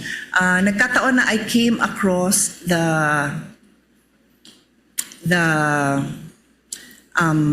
trial that we had for former Chief Justice Corona, and lumabas yung issue na yon. Nasabi ko, eksakto ito yung pinag-aaralan natin for today. Yung fishing expedition, and no less than the defense had to explain it in Filipino kasi sabi, baka hindi alam yung ibig sabihin ng fishing expedition, pangingisda ba daw yun? Parang hindi naman daw yun yung translation. No? Pero ito yung naghahagilap ka ng ebidensya kasi wala kang ebidensya. So I'll go back to a case and sama nyo to sa response nyo. Doon po sa kasong Afluencia versus Metrobank in 2014, humingi dito ang petitioner ng motion for issuance of subpoena ducis tecum ad testificandum at sinabing padala daw ng documents relative to their loan to Metrobank as well as those covering extrajudicial foreclosure. Sabi ng Supreme Court, this is tantamount to building their whole case from the evidence of their opponent. Bawal daw yun. Hindi daw pwede na yung kaso mo, nakabase lang dun sa, sasabihin mo dun sa kabila, labas mo nga lahat ng meron ka dyan. No, your case has to be built. Yung evidence mo has to be there. So I will also ask both parties, is that jurisprudence relevant to this case for the prosecution and then also for the defense? And then let us also include a discussion on why this is or is not a fishing expedition. Yun nga, napaka-importante po kasi ito dahil it is ingrained in a complaint na yung allegations mo ng ultimate facts, mapoprove mo ngayon yun with the evidence. Hindi pwede na wala kang ebidensya, hihingin mo lang ng hihingin by way of subpoena. Clear po yun sa batas. Kaya nga gusto kong ipaliwanag nyo sa akin, educate me why this applies, why this is not a fishing expedition, why the case I cited does not apply, because I assume that's the position of the prosecution. And then for the defense, ano naman po yung position nyo? Salamat. The counsel for respondent will give his answer first with respect to the question of Senator Judge Pia on ultimate facts as well as on fishing expedition. Thereafter, counsel for the panel of prosecutors. You may proceed, sir, when you're ready. Thank you, Your Honor. Pagdating po doon sa sinasabi namin na lack of ultimate facts. No? Ito po yung nagsimula pa lang doon sa Committee on Justice when the impeachment complaints were filed. Because the allegation, and I'll stick just with this, I believe, Article 2. Pagdating po kasi doon, there was an allegation of unexplained wealth. Pero wala pong nakasulat kung saan nila nakuha, ano yung basehan ng unexplained wealth na yon. Ano yung act na ginawa ng Vice Presidente, kailan yon ginawa. At so sa amin, para masabi nilang nagkaroon ng unexplained wealth. Ang basic, if I may remember, was really just the fact na yung SALN niya ay lumaki from 2007 to 2025, which sa aming palagay does not show any factual allegation whatsoever, except for the fact that it grew bigger over a span of 20 years. Pangalawa, wala rin pong naka-attach, which I mentioned in the oral arguments last week, na kahit anong ebidensya or kahit supporting document man lang, huwag na nating tawaging ebidensya, supporting document that will support any allegation whatsoever of unexplained wealth. And that is why, nabanggit ko rin, na after the allegations were made, and this is even more significant, after the respondent had filed her answer, na tinawag pa nga nilang non-answer, doon lang po naghanap ng mga ebidensya na sakaling makasuporta doon sa aligasyon na iyon. That's very important for us because we had already filed our answer before AMLAC documents were suddenly produced with the issuance of subpoenas, before the BIR box were concerned, that we are concerning ourselves with was presented before the Committee on Justice. Nasa panahon na yun, tapos na po kami sumagot. In fact, when they were saying that it was a non-answer, to be very candid with everyone, we wanted to say because it was a non-complaint. Kasi walang ultimate facts na naka-allege for us to even answer. Now, before this honorable court, I do recall that in our answer, we also took pains to discuss the lack of ultimate facts and also what we feel were violations of due process before the Committee on Justice, or at least with the proceedings that were conducted before the Committee on Justice. And that is also why we have a pending motion for exclusion na ikinalakip namin dun sa answer precisely because we were objecting to the fact that these pieces of evidence were produced after we had already filed our answer. Now, on the fishing expedition, I think on the fishing expedition, Your Honors, our main point is this. Even if we read the twin requests for subpoenas, ulit-ulit po, nakasulat po doon, because this may show context, because this may show, prove something. At para sa atin, this only shows, and at least, again, on the part of the defense, this is somewhat already an admission na hindi pa nga nila alam kung ano mismo doon sa mga hinihingi nila ang pwedeng sumuporta sa mga aligasyon na unexplained wealth. And that's why, if you read the entire request, it uses the word may several times, and it even says in one paragraph, I think it's 3.24, but I might be mistaken, that at least with the request for, with their memorandum, rather, in their memorandum, nakasulat po doon that this does not assume wrongdoing, but they want those documents nonetheless to see if something there will actually help support their allegations. That is why we are calling it a fishing expedition. Dahil in Tagalog, para po maintindihan, sa aming pananaw, sa dami ng hinihing dokumento, para po itong nagtatapon po tayo sa dagat ng isang napakalaking lambat at umaasa tayo na kahit papano may mabingwit kahit isang pirasong ebidensya. Maraming salamat po. Counsel for the panel of prosecutors, the Honorable Jokno. Thank you, Your Honors. The question propounded to this representation first is, what are the ultimate facts alleged in the articles of impeachment? Yun po ay nakasaad sa page 7 of the articles. And if I may be allowed to just read them briefly. You may do so, Counsel. Thank you, Your Honor. Respondent Vice President Sara Duterte committed culpable violation of the Constitution and betrayed the public trust when she, A, amassed unexplained wealth manifestly disproportionate to her lawful income and earnings during her incumbency as a public official. B, failed to fully and truthfully disclose all her and her spouse's assets, liabilities, and net worth in her statement of assets, liabilities, and net worth, including in her salents for the years 2022, 2023, and 2024. And C, failed to divest and instead willfully continued all her business interests during her tenure as Vice President for the years 2022, 2023, 2024, and 2025. Please allow me to briefly explain why these are ultimate facts. Ultimate facts are basically the essential factual elements that make up a party's cause of action or defense. Halimbawa po, pag murder, treachery, evident premeditation, lahat ng mga kinakailangan ng batas para mapatunayan na murder po siya. In our case, we are alleging, first of all, unexplained wealth. And based on the jurisprudence, the elements of unexplained wealth, the factual elements are amassing unexplained wealth, manifestly disproportionate to one's lawful income and earnings during one's incumbency as a public official.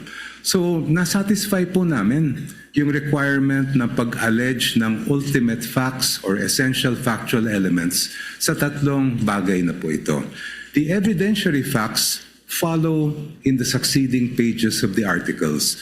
Doon po namin dinetalye kung ano yung mga iba't ibang paraan kung paano nakuha o naamas ni Vice President yung ang sinasabi natin na unexplained wealth. On to the issue of fishing expedition. Yung pong fishing expedition po ay halimbawa may sabina na baka sakali meron tayong makita. Yun po ang ibig sabihin ng fishing expedition. When the party requesting information does not know what might be produced and just as an off chance tries to use that instrument in order to gain evidence that may be used against the other party. Dito po, malaki ang pagkaiba ng sitwasyon. Maalala po ninyo, during the hearings before the Committee on Justice, the Executive Director of the Anti-Money Laundering Council testified and produced documents showing that from 2007 up to the present, 6.7 billion pesos ang dumaan po sa account ni Vice President Sara Duterte. On that basis, and if we go deeper into that report, it says that during the period from 2007 to 2013, during the time that she served as mayor and vice mayor, umabot po sa halos o lampas 3 bilyong piso ang dumaan sa kanyang mga accounts. So may basehan po tayo para ipalabas ang bank records. We are not just guessing that there is something there because the AMLA itself has confirmed that there were covered and suspicious transaction reports submitted to them in those amounts that I mentioned. Malayo po ang fishing expedition sa ginagawa ng prosecution dito po. If we had no basis at all, if we did not know what was in the AMLA reports, ayun po, maaaring sabihin na fishing expedition. But in this particular case, we know because these are matters of record presented before the Committee on Justice. Second po, ang fishing expedition, maaring magamit yan sa ibang mga alegasyon tulad ng baka meron kang hindi na-declare sa iyong SALN. But when it comes to issues of unexplained wealth, it's very clear. The decisions of the court are very clear. To know whether a government official has amassed unexplained wealth, we must look at the entire incumbency of that official. Starting from day one, we look at their SALN, we look at all the income that he or she has earned, both lawful and not, and from there we make a determination whether there was unexplained wealth or not. For these reasons, Your Honors, the fishing expedition argument, in our view, is totally untenable. Senator Judge Pia, do you have further questions?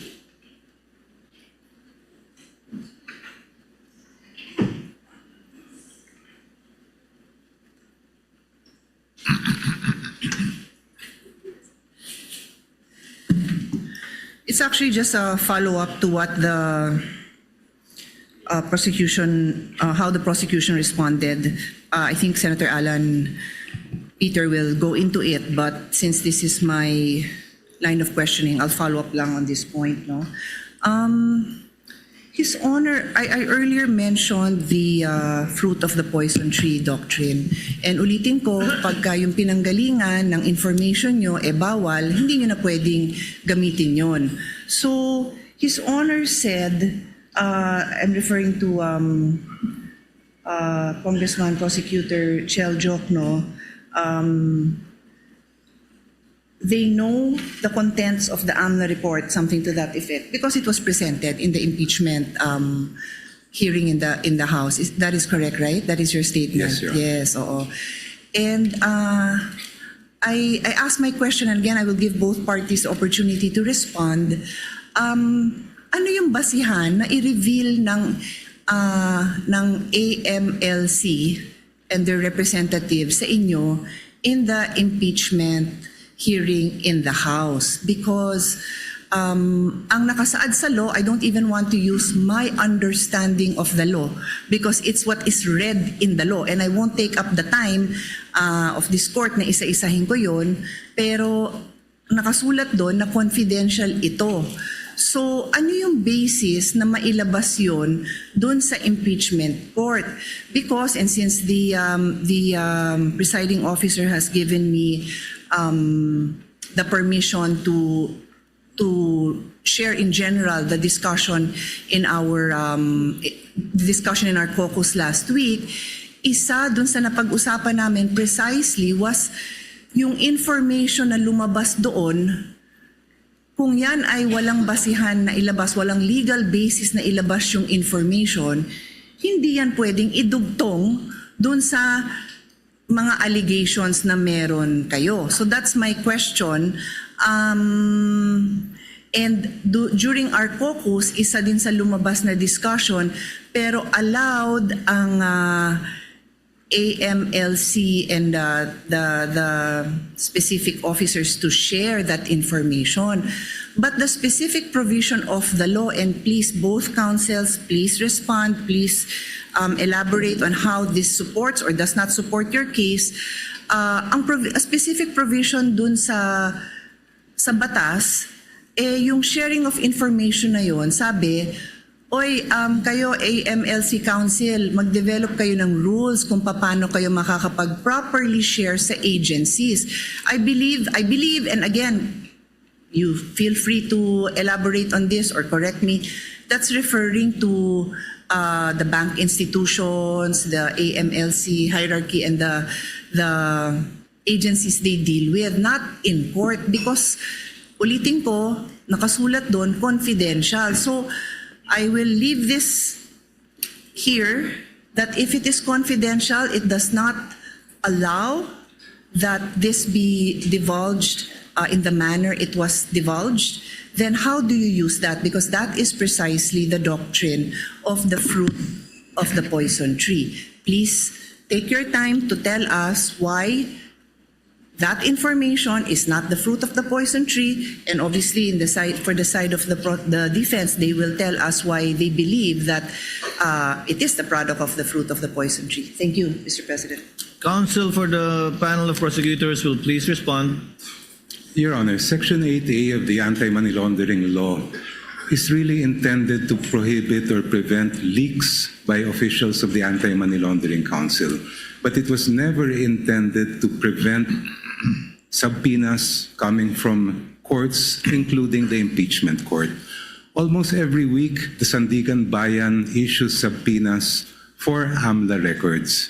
And despite what would appear to be a very categorical prohibition contained in that section, every time subpoenas are issued by the Sandigan Bayan, they are honored by the AMLA, and no one is questioning them. Ganun din po itong impeachment court. The subpoena issued by this impeachment court is for the purpose of determining accountability based on the power that is expressly given by the Constitution. Ang amin pong paniwala is that confidentiality cannot trump accountability. Thank you. Counsel for respondent, may Thank you. reply. Thank you, Your Honor. I cannot verify if indeed the Sandigan Bayan, as mentioned by opposing counsel, issues subpoenas against AMLAC every week. So that I will not comment on because I cannot verify that. What is clear to us, Your Honors, as we have demonstrated last week, is that 8A is an absolute prohibition. And again, this was the latest amendment of the law back in 2021.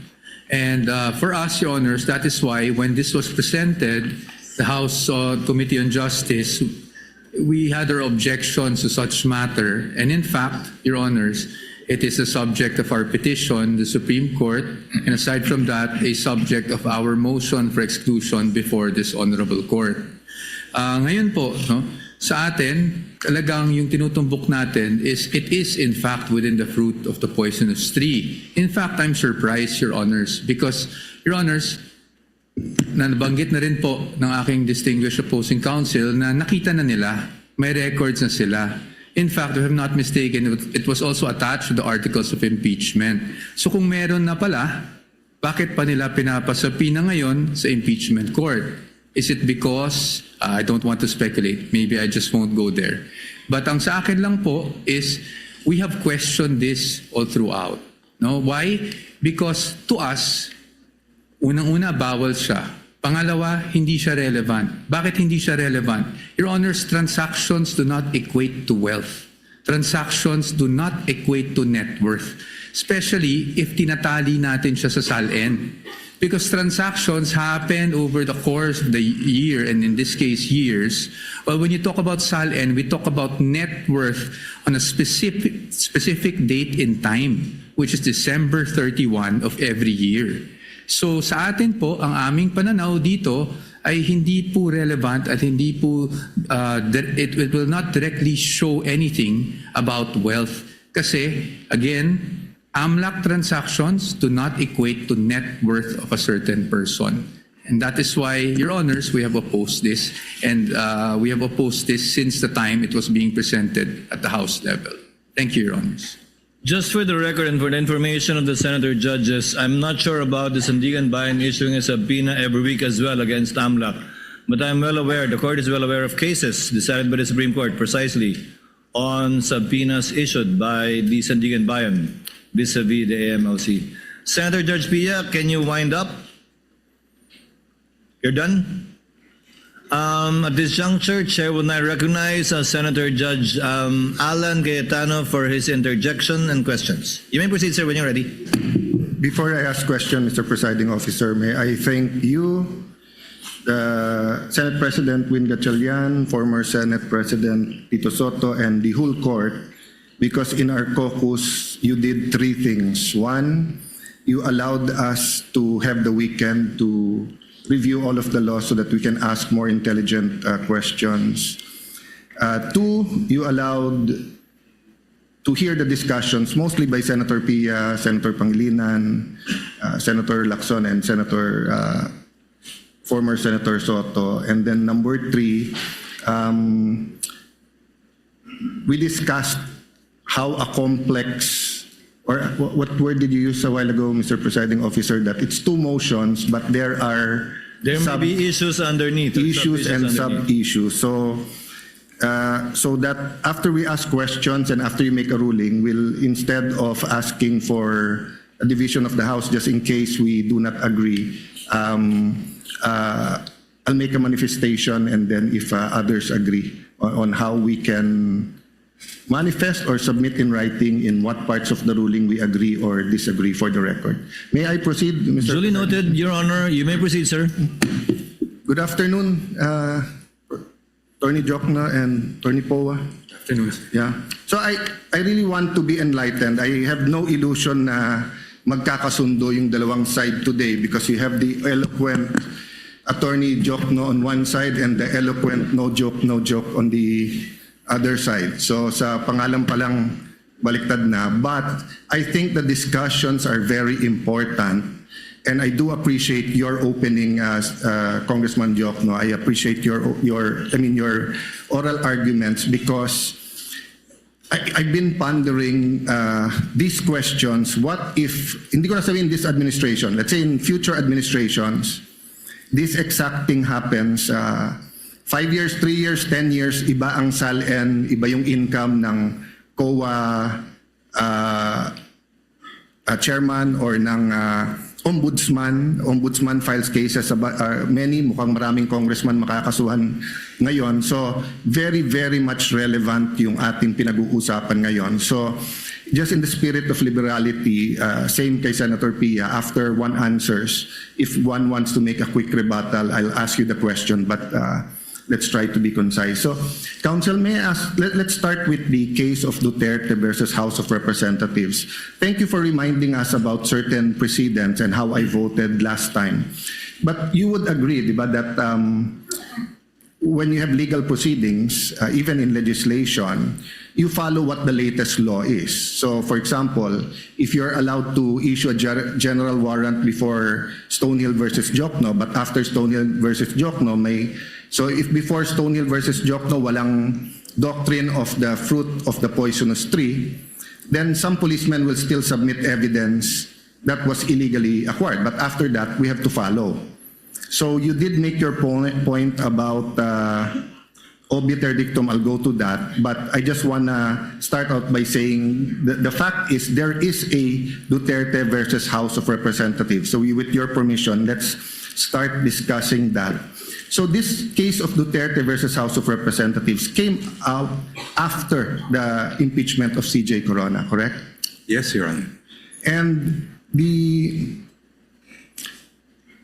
two elements was discussed in this case. The act charge must be impeachable under Article 11, Paragraph 2 of the Constitution, and 2, the act committed must be committed during the term of the impeachable officer. You commented on that. Can you elaborate or give your stand regarding, I think you agree with letter A, right? That the charge must be an impeachable offense. I mean, we all agree on that, right?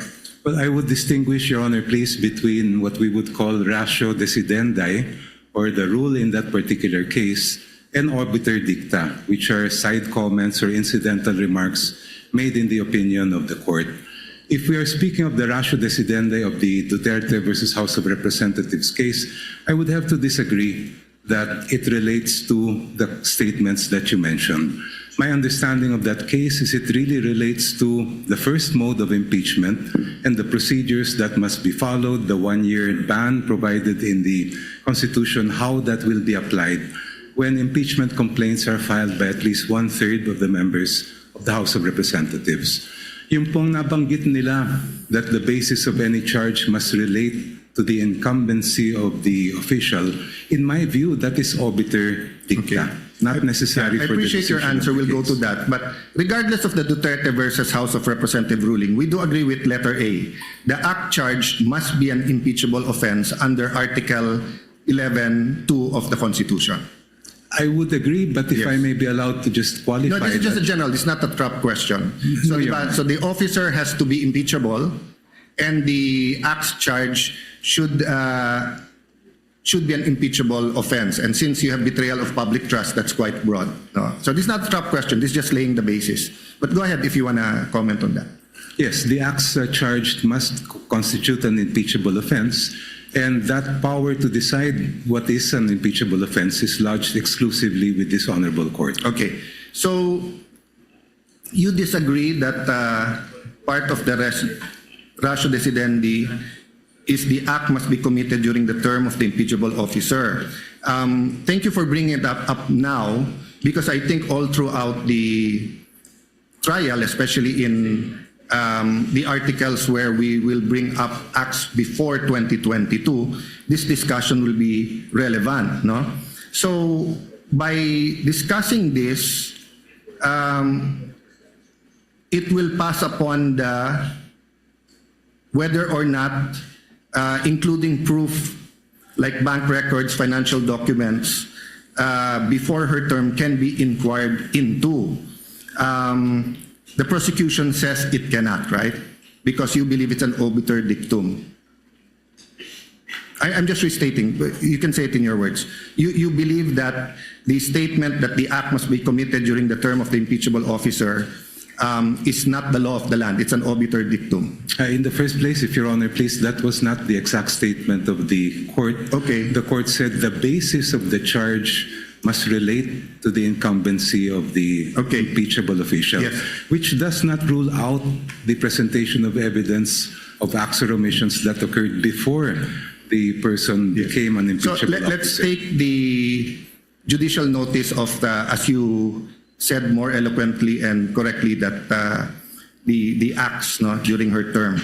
So can you define, you defined this in your opening statement, but for the sake of this discussion, an obiter dictum is what? It's a side comment, Your Honor, that is not necessary for the resolution of that case.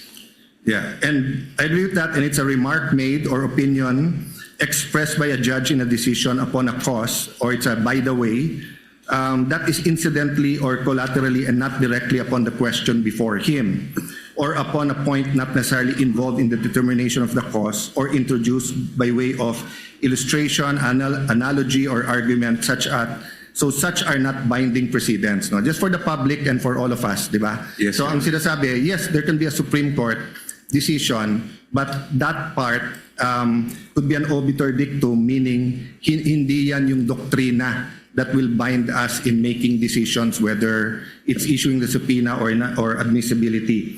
But are you aware of the Villanueva versus Court of Appeals, GR 142947, March 19, 2002? I won't take it against both of you if you do not. There are thousands of cases. It talks about what is obiter dictum. Have you passed about on this, both counsels? For me, yeah. Yeah, so the prosecution characterization of the requirement that the basis of the charge must be for impeachable acts or omissions committed in relation to their office during the current term of the impeachable officer as an obiter dictum.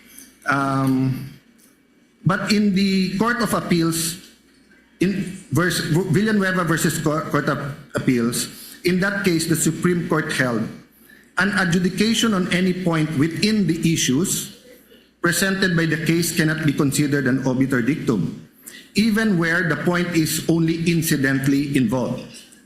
So we agree if it's incidental, pwedeng obiter, but if it's on point within the issues, sabi ng Villanueva case, it is not. So long as it is presented and decided in the regular course of the consideration of the case and led up to the final conclusion, or is a statement as to the matter of which the decision is predicated. The court added that a point expressly decided does not lose its value as a precedent because the disposition of the case is or might have been made on some other ground, and that where a court decides several points, none of such points can be regarded as having the status of a dictum. And one point should not be denied authority merely because another point was and more dwelt on and more fully argued and considered. So going back to the Duterte versus House of Representatives, the requirement that an impeachable act be committed in relation to their office and during the current term was not a remark made by the way. The Supreme Court and Bank laid it down as one of the enumerated principles that due process requires, which is the very ground on which the ruling was predicated. Even if the court also struck down the 2025 impeachment complaint based on the one-year bar, so this is the question, does it not render the due process requirement laid out as a mere obiter dicta, or because it's based on due process, regardless of the mode of initiation, regardless of the mode of how the articles of impeachment got here, isn't due process still a requirement? If I may be recognized, Yes. Your Honor. Counsel for the panel of prosecutors may respond. Precisely, Your Honor. If a matter is within the issues resolved by the court, then it may not be considered as obiter dictum. But if we look at the decision in the case of Duterte versus House of Representatives, ang mismong nangyari po doon ay may naunang dalawang complaints that were endorsed at may sumunod na complaint filed by at least 1/3 of the members of the House. At yun yung tinutukan po ng ating Supreme Court. It was in that context that the Supreme Court made pronouncements about the 1-year bar and even about due process. At no time in that case was it ever a fact in issue about the mode of impeachment that is involved in our case today. Ang pinag-uusapan po natin dito ay individual complaints that were then referred by the House to the Committee on Justice, heard by the committee, and then brought back to the plenary and eventually umabot po dito through articles of impeachment. So kahit may sinabi ang Supreme Court about impeachable offenses in relation to the charges, kami po ay naniniwala na hindi po yan pumapasok o sumasakop sa issues that were decided in that case. I'll not argue with you because that's not my job here. I'll follow the Pia Cayetano style and move to the defense. But just a follow-up question on that. So I respect your belief on that. But my point is, the legal principle of due process applied to that mode, is it not logical that it's the same legal principle on due process even if you use another mode? First of all, if Your Honors, please, when we speak of due process, of course, there are two types, substantive and procedural due process. And when we speak of substantive, we're talking about protections to life, liberty, and property. Wala naman pong ganun na issue po dito sa atin because office is not a property. We're not talking about the life or liberty of the respondent. Ang pinag-uusapan po natin dito kung due process ang issue ay simply fundamental fairness. And I do believe that this proceeding does require fundamental fairness, but at the same time, it does not require that this court be hamstrung in terms of how to decide whether an offense is impeachable or not.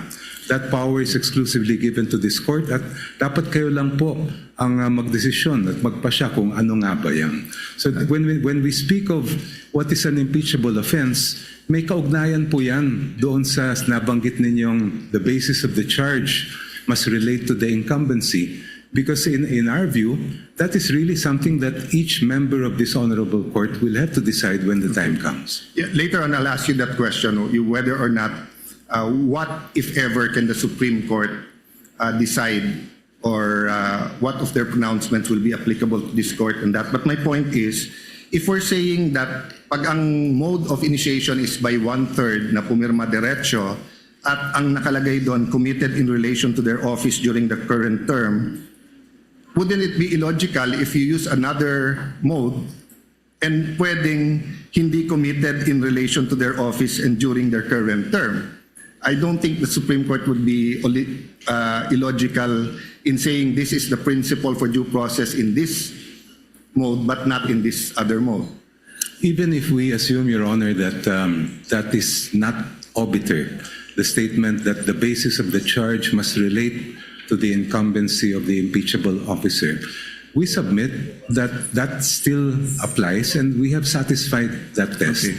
As I mentioned in my opening statement, integrity cannot be divided. Hindi po pwedeng biyakin ang integridad. So on that point, so if a president, an ombudsman, a COA chair who's let's say 60 years old but he started in government at 20 years old, he can be impeached by something he's done when he was 20 to 30, not only on what he's done when he was already an impeachable officer?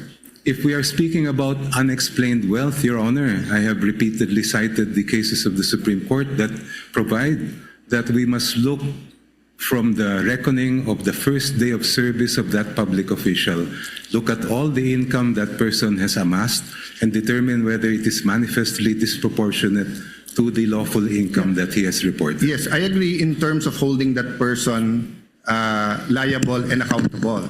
But what I'm saying is that, let's say he was a councilor, then he was a customs director, then he was BAR, then he's now COA. Isn't the remedy for all his other positions that weren't impeachable is through the regular courts and regular case build-up, etc. But once you're an impeachable officer, you're being held accountable during the term that you are, in fact, an impeachable officer because usually when you're an impeachable officer, it's too hard to prosecute you the normal way. Isn't that the logic there, or you disagree, Counsel? I would have to respectfully disagree. Ang pinag-uusapan po natin kasi dito ay betrayal of public trust. And I think it's very clear that when we speak of betrayal of public trust, essentially we are looking at whether the public official is fit or unfit to continue in service.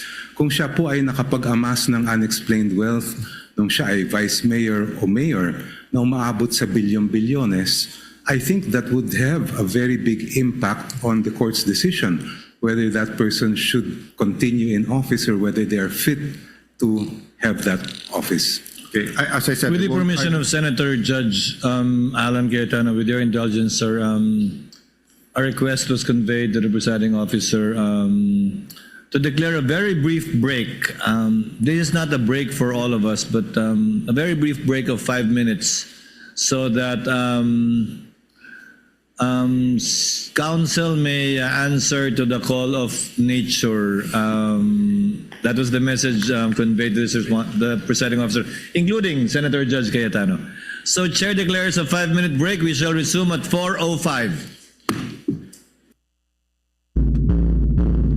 kaBombo, mga ka-Star Nation, pansamantalang sinuspindi itong daloy ng diskusyon kaugnay dun sa palitan ng argumento kung kinakailangan nga ba na isubpina yung bank records ni Vice President Sara Duterte at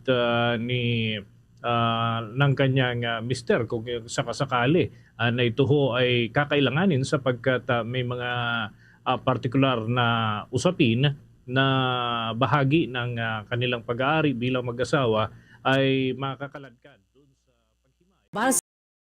Sang kahoy kag kalibutan, importante para sa masunod nga henerasyon. Ang malimpyo nga palibot nagahatag sang healthy nga pagpangabuhi kag mas malinong nga komunidad. Pahanumdom nagikan sa Bombo Radyo Philippines. Basta radyo, Bombo! Masami bala nga nagabiring ang imutiil?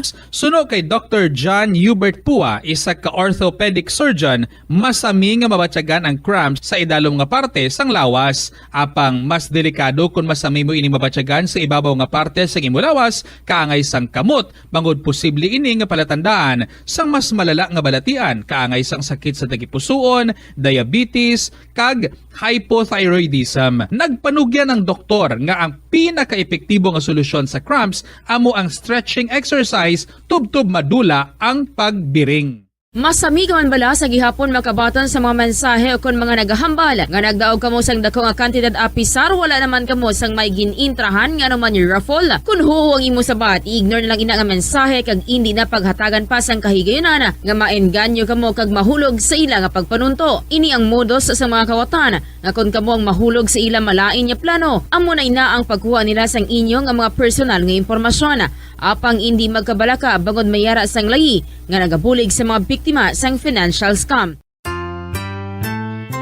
Magpasalamat kita sa aton ginikanan nga nagapangamudlay para sa aton kaugmaon. Magpasalamat sa aton nga mga maestro kag maestra nga nagatudlo sang kaalam kag maayong pamatasan. Kag magpasalamat man sa tagsa katawo nga nagahatag sang bulig kag kaayo. Kay ang tao nga mapinasalamaton nagakilala sang bilis sang bulig sang iban kang nagapakita sang pagrespeto sa ila sakripisyo. Ugalia ang pagsiling sang salamat. Kay ang mapinasalamaton nga tagipusoon amo ang pundasyon sang maayo nga pamatasan.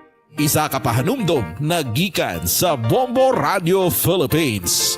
Basta Radio, Bombo! Energy conservation tip. Magplansya sang madamo sa isa ka tion. Sa pagplansya, mas maayo nga tipunon ani ang mga panapton antes magplansya. Kung ang matamat nga magplansya kada adlaw, padayon man ang pag-init sang plansya kag nagataas man ang konsumo sang kuryente. Kung madamo nga panapton ang plansyahon sa isa ka sesyon, mas epesyente ini kag mas makinot. Ang pagplano sa mga bulaton sa balay dako gid nga mabulig sa pag-conserve sang enerhiya. Ini nga pahanumdom halin sa Bombo Radio Philippines. Basta Radio, Bombo. Yari ang mga household level fire safety measures nga dapat tandaan agud makalikaw sa sunog sa balay. Hindi magbutang o kung magtipon sang flammable substance o kung chemical nga makatugas ang sunog sa kusina o kung sa sulod sang balay.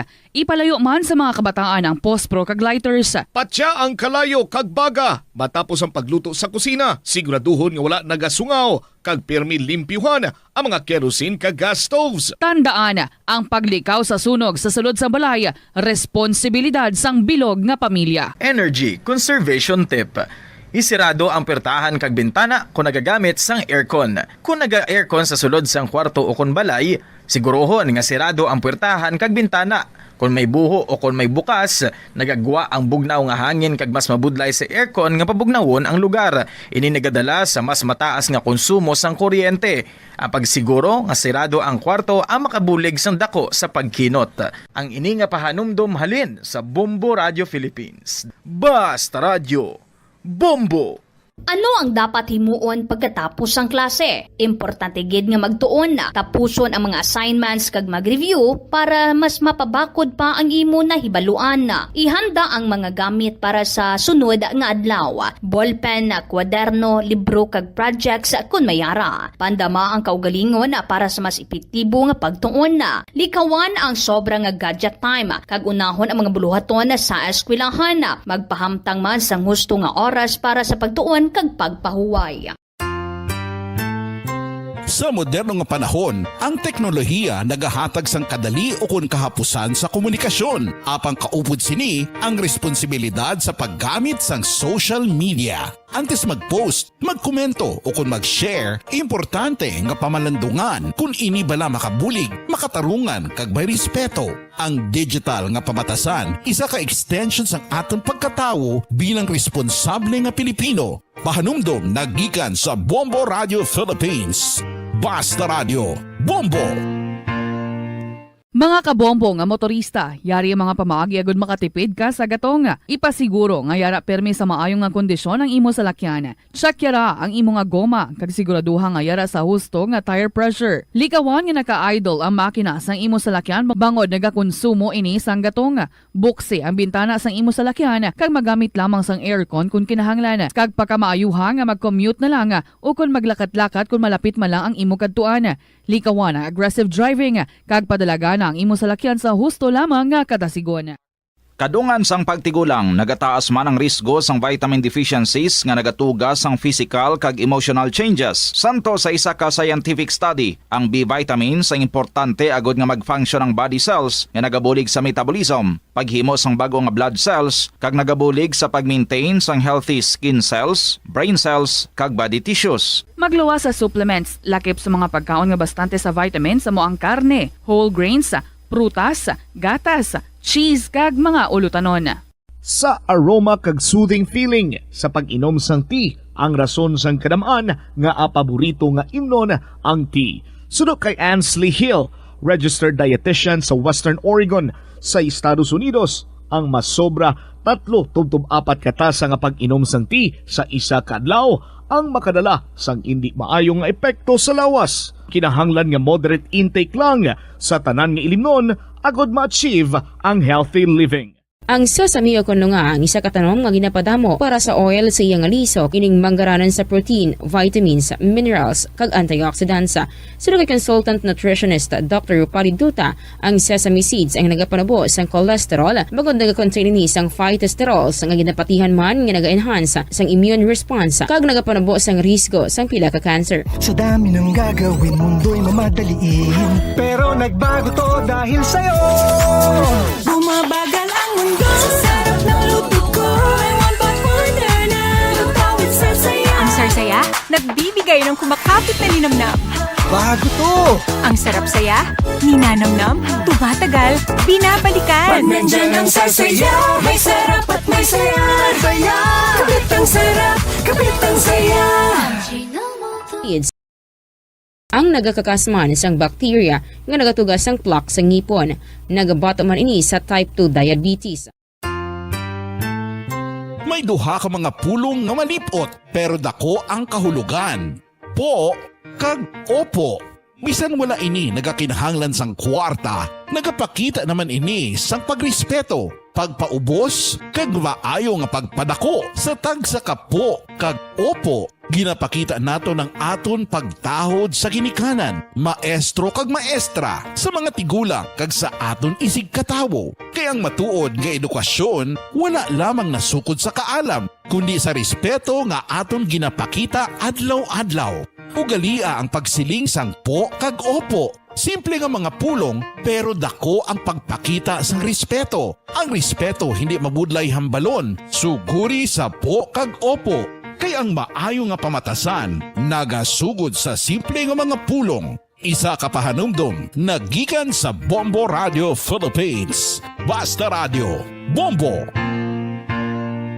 Energy conservation tip. I-turn off ang suga kung wala sang tawo. Mga kabombo, isa sa pinakasimple nga pamaagi sa pagkinot sang kuryente, amo ang pagpatay sang suga kung wala sang tawo sa kwarto. Kung magwa ka sa banyo, kusina o kung kwarto, siguruhon nga napatay ang suga. Bisan pa sa gamay nga butang, kung pirmi ginahimo, dako ang makinot sa balayran. Dani himuon ini nga adlaw-adlaw nga hilikoton sang bugos nga pamilya. Ang hininga pahanumdom halin sa Bombo Radio Philippines. Basta Radio, Bombo!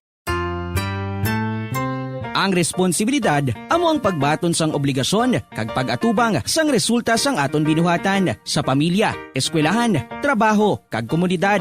Ang responsable nga tawo nagapakita sang disiplina kag pagkamasaligan. Hindi ini basta-basta nga katungdanan lamang, kundi isa ka ehemplo sang integridad. Ang responsibilidad nagapabakod sang pagsalig kag nagatukod sang malinong kag mainuswagon nga komunidad. Pahanumdom nagikan sa Bombo Radio Philippines. Basta Radio, Bombo! Energy conservation tip. Bantayin ang mga water pump kag leak sa tubo. Kung may water pump sa balay, siguruhon na ginagamit lang ini kung kinahanglan. Bantayin man kung may leak sa tubo kung gripo nga nagauyang sa andar sang motor. Ang water pump nga sige andar ang nagakonsumo sa mas dako nga kuryente. Gani kung may makita nga leak o kung abnormal nga paggamit, ipagkaayos sa gilayon. Ang pag-amlig sa tubig kay kuryente, magkaupod nga responsibilidad sang panimalay. Ini nga pahanumdom ang halin sa Bombo Radio Philippines. Basta Radio. Been on the term is also applied to the other modes or just to the 1/3 mode? All modes of impeachment, Your Honor. That is our position. Kasi po, we would veer into absurdity, no? Na kung dun sa 1/3 mode tayo, ang impeachable offenses limited lang sa term, pero pagdating doon naman sa other mode, which dinaanan, admittedly, at yun ang dinaanan itong current proceedings natin, mag-iiba ang definition ng impeachable offense. I do not see any logic on why there's a difference because an impeachable offense is an impeachable offense. So para po sa atin, that should apply. And in fact, the Supreme Court did not make a distinction as to the guidelines that it laid down in that decision, Your Honors, please. Yeah, so in the first page, sabi dito, second, considering the nature of the offices and the institution that are subject to impeachment, in effect, its effect on the independence of constitutional departments and organs, and its nature as a constitutional process, all legal issues involving impeachment proceedings are subject to judicial review. While the court does not determine when, who, and whether an impeachable officer may be removed and disqualified from political office, it has the duty to construe and process mandated by the Constitution. So is this for you part of the ratio decidendi, or is this a obiter dictum? Ratio, Your Honors. In fact, that's why the Supreme Court, when it started decision, said that the end does not justify the means, no? Because it was precisely discussing the means. Ano ba yung dapat nating sinusunod na proseso? Yeah.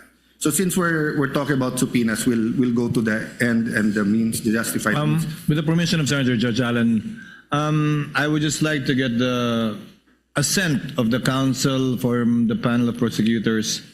The document sought to be distributed by the counsel for respondent is a July 25, 2025 discussion on the Duterte v. HOR on the 1-year bar rule. Again, it's dated last year. With the permission of the prosecution, we shall distribute it without prejudice to the counsel for the panel of prosecutors to also furnish whenever it shall so desire, because this issue, as pointed out by Senator Judge Cayetano, will linger until the end of the proceedings without prejudice to the counsel from the panel of prosecutors to so furnish also senator judges with their rejoinder to this document being furnished to the senator judges. Is that okay? Your Honor, I believe that, first of all, may we request for a copy of that document. I believe that document refers to the office of the spokesperson. That's correct, Of the Your Supreme Court, in which case, Your Honor, we would have to interpose an objection because any interpretation by the office of the spokesperson is not binding on the Supreme Court. What we must look at are the actual texts of the decision. Well, counsel, you can say that in your rejoinder. Point that out in your rejoinder and point that out in your submission. We will do that, Your Honor. So ordered. Clerk of Court is directed to kindly distribute the copies to the senator judges without prejudice to the panel of prosecutors submitting a rejoinder to this document.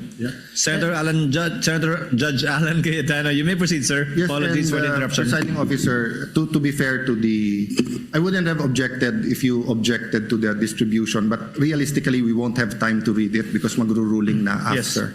So it'll be more of reference materials. But feel free also to, if you feel that you should submit in writing a rejoinder to be fair to everyone. So if the voting was tomorrow, and it would be unfair to distribute it. So can I ask the same question, Congressman? So I read, it's the first few paragraphs, no? Sabi kasi dito, you heard me naman, no? You want me to read it again, or? If I may be allowed to respond already to the yes, go ahead. question.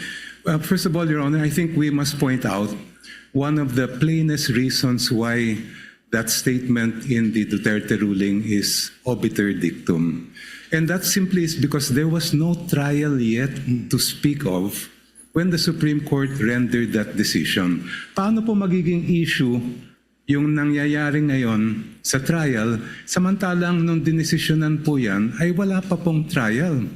Therefore, any statements by the court about how the trial should be conducted are outside the issues of that case, and while they may be guidelines, they are not binding as judicial precedent to us and to the future generations.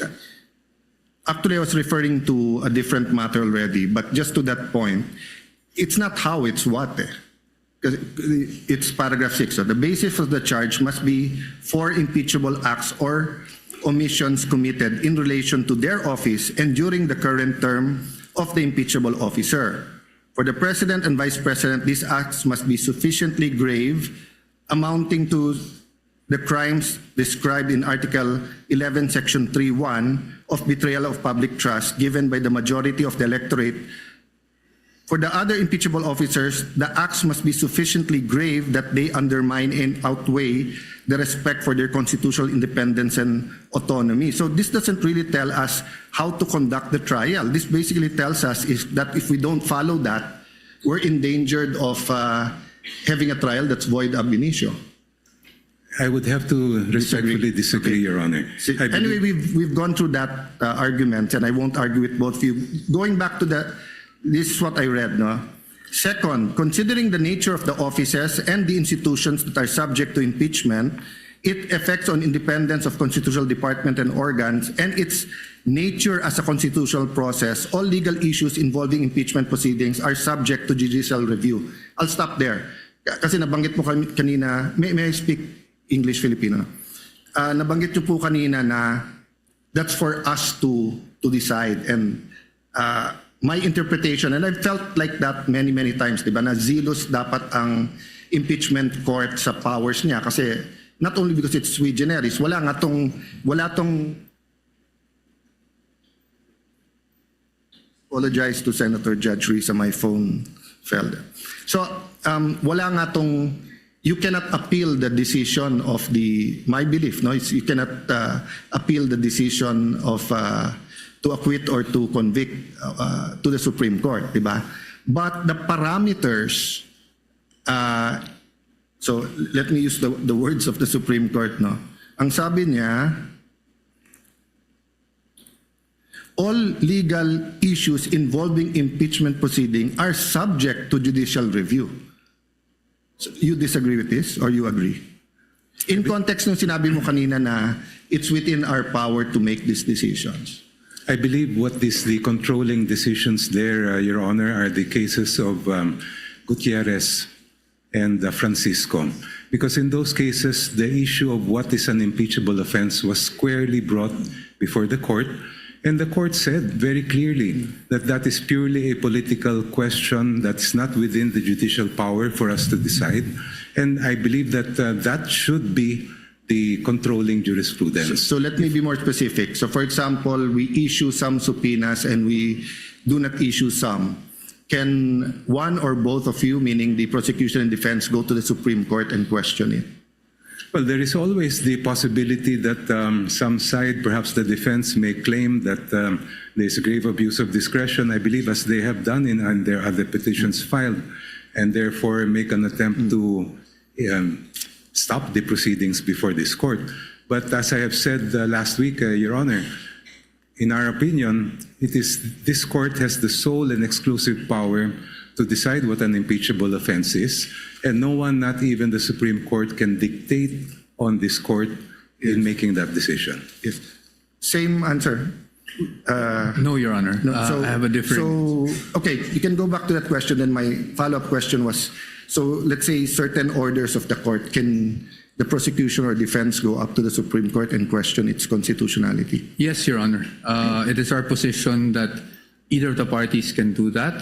Why? Because sa atin nga, sabi natin kanina, that the Constitution cannot be read in isolation. So while the Constitution gives the sole power to the Senate to try an impeachment case, to try and hear an impeachment case, we must read this in conjunction with, again, Article 3, Bill of Rights, and Article 8, specifically Section 1, which is the power of the judicial review. So pag sa tingin po ng isang panig, merong grave abuse of discretion na naganap, we are of the position that, in fact, this is a justiciable issue and can be brought before the Supreme Court, Your Honor.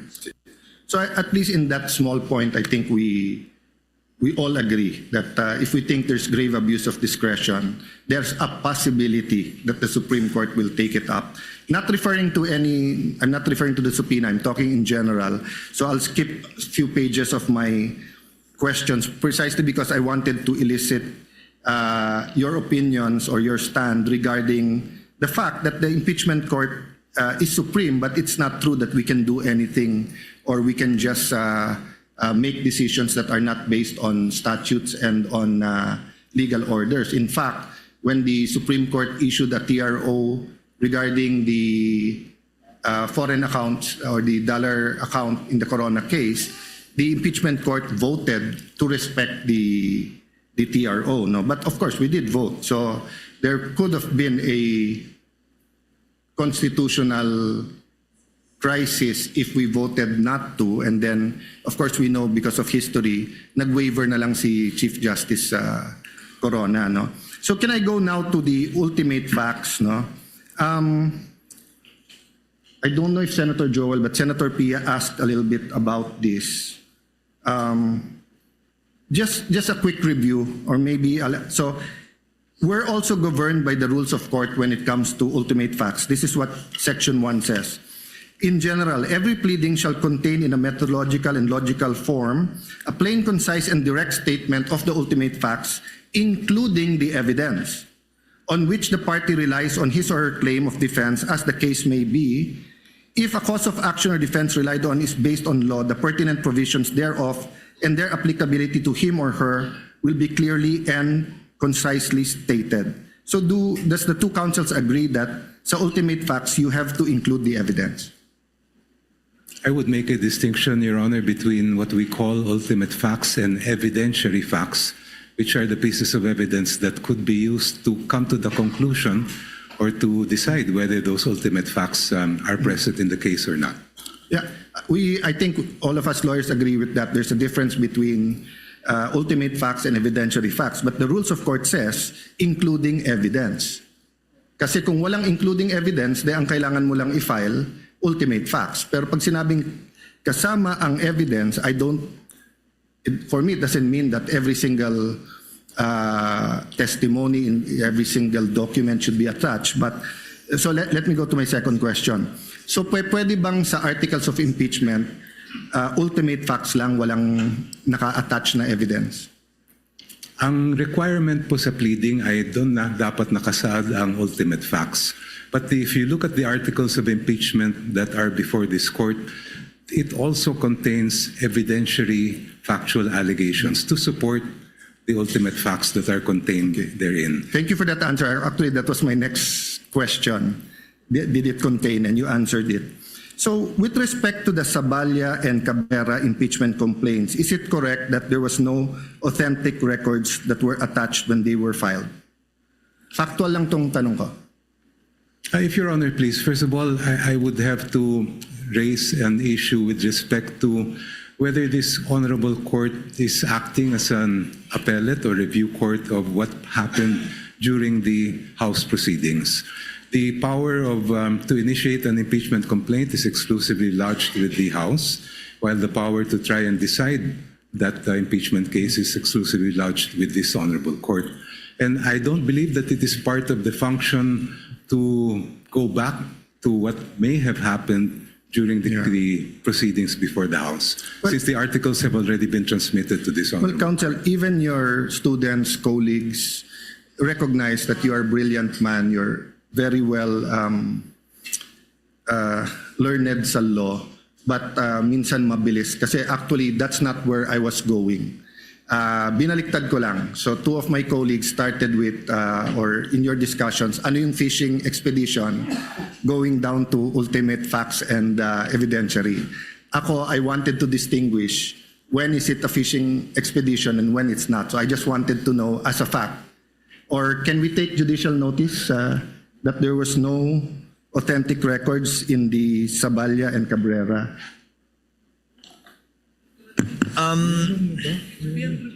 What's the point again, Senator Judge? There were no authentic... It was just preliminary because I wanted to compare it with other impeachment complaints. And I wanted to ask the question, when is it a fishing expedition or hindi? So these are legitimate questions. So factually, yung Saballa and Cabrera ba, may authentic records attached. Ang information ko, wala. But I don't want to... I believe, Senator Judge Allen, that the Zaballa and Cabrera complaints were attached as an annex, yes, if I'm not mistaken, to the respondent's answer. Would that be correct, Attorney Poe? And to be fair, it was... as well as the annexes. Yes, Your Honor. In fact, the presiding officer noticed that it lacked a page in one of the annexes to the, I think, Zaballa complaint, So, which anyway, I think pointed out. So that's a fact. Yeah, so it's in the lang- records, Senator Judge factual Allen. lang po. So, in the absence of authentic supporting record, what factual basis did the prosecution rely on to say that the allegations were sufficient in form and substance? If I recall correctly, Your Honor, please, there were some attachments to both complaints. And I'm not aware of any rule in the House of Representatives as far as impeachment cases are concerned that limit what may be discussed or investigated by the committee to only what is contained and attached to the impeachment I'm not complaint. questioning if there's an attachment. I'm questioning whether there was...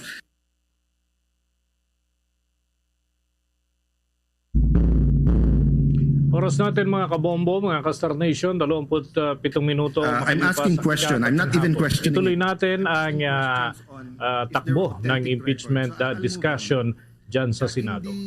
Complaint against President Bongbong Marcos, the finding was the complaint failed to establish any factual nexus between the president and an impeachable offense. What are presented were policy and disagreements and generalized accusations, not ultimate facts. Yun ang finding ng Committee on Justice. Correct? Yes, Your Honor, to the best of my recollection. So that's my question. After answering that question, does the prosecution agree that the requirement of alleging ultimate facts applies equally to all impeachment complaints, regardless of it's the president or the vice president, regardless if it's the ombudsman or the COA chairman?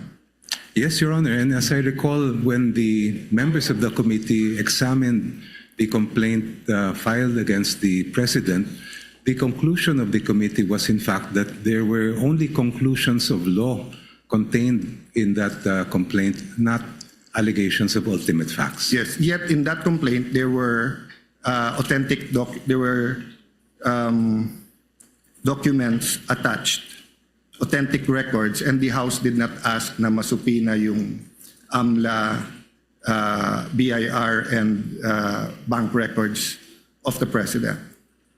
The requirement, if Your Honor, please, of ultimate facts is really based on what is alleged in the petition or complaint But itself. what was the exact words of counsel? Ang katotohanan ay hindi confidential. Hindi confidential. So why in the case of President Marcos is the katotohanan confidential, but in the case of Vice President Sara, it's not confidential? Wala naman po akong maalalang ruling ng committee in the case of the President na meron silang sinabing confidential. What I recall is that the conclusion was that the complaint did not allege ultimate facts. So there was a conclusion even before asking for all of this. But in this case, balikta, there was a conclusion that there's no nexus between the President and an impeachable offense. In this case, walang authentic documents pero humihingi ng supina kasi yung katotohanan hindi confidential. So, which goes to my, well, first, let me honor who I should honor because it seems that the Lisa Masa complaint, which was endorsed by ACT party list, was here kanina, and I think Antonio Tino, I think Sara Elago was here the last week, and I think Representative Ko was here. So in their case kasi, I can say walang selective justice because they wanted the same standards of President and Vice President. So that's my next question. We want fairness for everyone and for the Filipino people, but would it be unfair to require 20 years of documents from AMLA, BIR, and bank accounts from Vice President Sara without requiring the same from President Bongbong, considering that all of these scandals is happening during his administration? If the allegations of the complaint against the President did in fact contain ultimate facts, I would see no reason why the Committee on Justice should not have proceeded with it. So I'll take that answer. May I ask the same question? Rule 8, ultimate facts including evidence. So the answer of the prosecution was that basta't may evidentiary facts.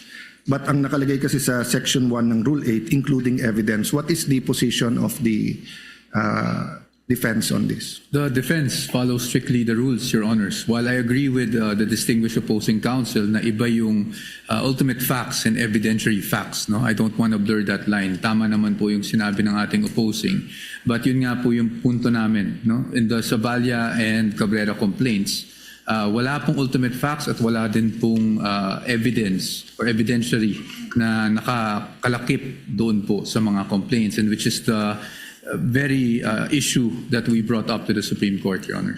So if you were representing now the President and the opposing counsel was also asking for 20 years of records of AMLA, bank accounts, and BIR, would you still have the same position? Your Honors, that unless it is relevant and definite. I read in your pleadings, diba, in your position paper na yun yung. So kasi I'll ask na rin my next question. Why is it definite in your view? Opo. So on the first question, yes, Your Honor. Even if I were to be representing the President now, I would have the same view, no? Na hindi po pwedeng ganun ka 20 years ang span ng mga documents na hiningi, precisely because the jurisprudence provides that for a valid subpoena to issue, it must be particularly described, plus yung sinasabi po natin na relevance. Now, to the second question as to why it is not particularly described, Your Honors, unang-una, let's start with the bank accounts. No? Yung bank accounts na naka-enumerate sa kanilang request, it is our position na yun po yung natawag kanina na fruit of the poisonous tree. Because as you can see, lahat po ng pinanggalingan na accounts na yan ay yung AMLAC. But which we are contesting. No? Sa amin po, unlawful po yung naging disclosure sa Committee on Justice. But more importantly, pangalawa, aside from just the mere bank accounts, the documents they're asking, Your Honors, while they are specified, kung titingnan mo talaga ng mabuti kung anong hinihingi nila, they're asking for all bank records without any assertion as to why all of these are relevant to prove whatever allegation they have stated in the articles of impeachment. I'll skip many questions here and go to that question. But to be fair, Congressman Dioknos, you said that's an exclusive authority, right, power of the House. So if I want to question the difference, I'll do that in either the Senate or as a private citizen. So I won't go into that. But I ask that now in context of whether or not the certain parameters in the subpoena you're asking for is valid or not. So let me just go to this series of questions. This is really a discussion into what is substantial facts, what's ultimate facts, what's essential facts, what are, and as you said, Attorney Powa, we don't want to bore everyone with that, but it's important in terms of due process. So basically, diba, the ultimate facts are that establish the charge, in this case, unexplained wealth. So let me put it this way in my question to Attorney and Congressman Prosecutor Joke. No. So like if I say that may kilala akong politiko, commissioner ng ganito or congressman, senator, whatever, ang SALN niya was 1 peso or what's a reasonable amount. SALN niya was 1 million, 20 years later it's 20 million versus the commissioner of BIR in 5 years, it gained 50 million compared to this congressman ganito. Then I said, eto lang income niya, unexplained wealth yan. In your view, is that sufficient na for the impeachment court then to issue the subpoenas? Or do you have to specify na, for example, you say that that commissioner, sa SALN niya, he only had 2 cars, but he actually has more than 4. Therefore, penging subpoena para sa LTO. O that commissioner, ang sabi niya, isa lang ang bahay niya. Pero subpoena sa LRA kasi 4 ang nakita namin. Diba? Kasi on the later examples, medyo mas malinaw yung ultimate facts. Pero yung pag sinabi mo lang, eto SALN, eto tumaas, which was my point actually in my last few vlogs, that just because tumaas yung SALN, that doesn't mean that there's ill-gotten wealth. But my question there was, does that give us now the authority to get the bank accounts, the AMLA and the BIR? Because whatever we do in the impeachment court is for impeachable officers. But nanonood din yung Sandigan Bayan, nanonood din ng RTC, MTC, nanonood din yung Supreme Court. So whatever rule we have here, that will influence then how we deal with barangay captains all the way to anyone who's not impeachable, no? For unexplained wealth, Your Honor, I believe the ultimate facts must include the following. First, that the person involved amassed wealth. Second, that wealth is manifestly disproportionate to that person's lawful income. So kailangan po natin makita kung ano yung kanyang kayamanan at kailangan natin ikumpara doon sa lehitimo niyang kinita. And that can be only determined by looking at the records that we are requesting from this honorable court. No, but if you're just looking at the SALN at yung kinita niya, so I'll give you a example. No? I won't name the person para walang mag-react. But he was senator, I think in 1987, an outstanding human being. And he was telling us, etong lupa na to, nabili ko ng 1980 o 1970 na 50,000. Oh, nabenta ko ng 1990. Kaya lang sa SALN, ang nakalagay kasi doon yung acquired cost. So nilagay ko 50,000. So kung titignan mo kami, then he named some other great senators, etc. Nakasabayan niya, congressman at dito. Titignan mo, si senator ganito, kami lahat. O ang SALN namin, baka 5 million. Pero yung 100,000 na lupa na binili namin noon, baka 5 million, 20 million, 30 million. So if one of those officials suddenly sold the property and then placed the money that came in, so let's say the 100,000 property was sold for 5 million, but then for example, pinang-blow out niya sa pamilya yung 500,000 before December 31 of that year, mag-i-increase yung kanyang SALN by 4.5 million. So if you just compare his income na sweldo niya with that will not show you that he has ill-gotten wealth. So compared na pagka inallege ko na ang sweldo niya 200,000 pero bakit may bahay siya sa ganito, nawala sa SALN niya. Diba? So I agree na sundan natin yung ebidensya. If the SALN is much more than what you're making, that could spark your curiosity, your suspicion, and continue to investigate. But do you make the conclusion now and file the impeachment case that since malayo yung SALN sa income, therefore ill-gotten yon, without giving that person a way to explain before you subpoena every single document about their lives? That's precisely why, Your Honor, they call it unexplained wealth. Doon po natin malalaman yan sa mga dokumento. No, I agree. Kung they call it Go ahead, sorry. I'm sorry, Your Honor. I'm sorry. I'm the one. Please continue. Kung halimbawa sa binigay niyong example ay nag-appreciate yung value of the land, then I would not call that unexplained. I would call that explained wealth. Yes, but you're introducing a new concept now, unexplained wealth versus ill-gotten wealth. I agree with you. Unexplained wealth is that if you look at the SALN at hindi tumutugma, may may unexplained wealth. That's why you ask them to explain it. And then pag hindi maganda yung explanation and may ebidensya ka, then you can go against that person for ill-gotten wealth.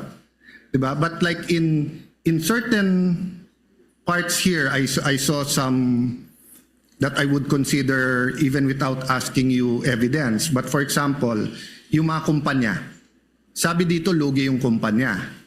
So kung lugi yung kumpanya, hindi makaka-contribute yun sa kanyang ill-gotten wealth kung meron man. So why are we getting all the documents about those companies?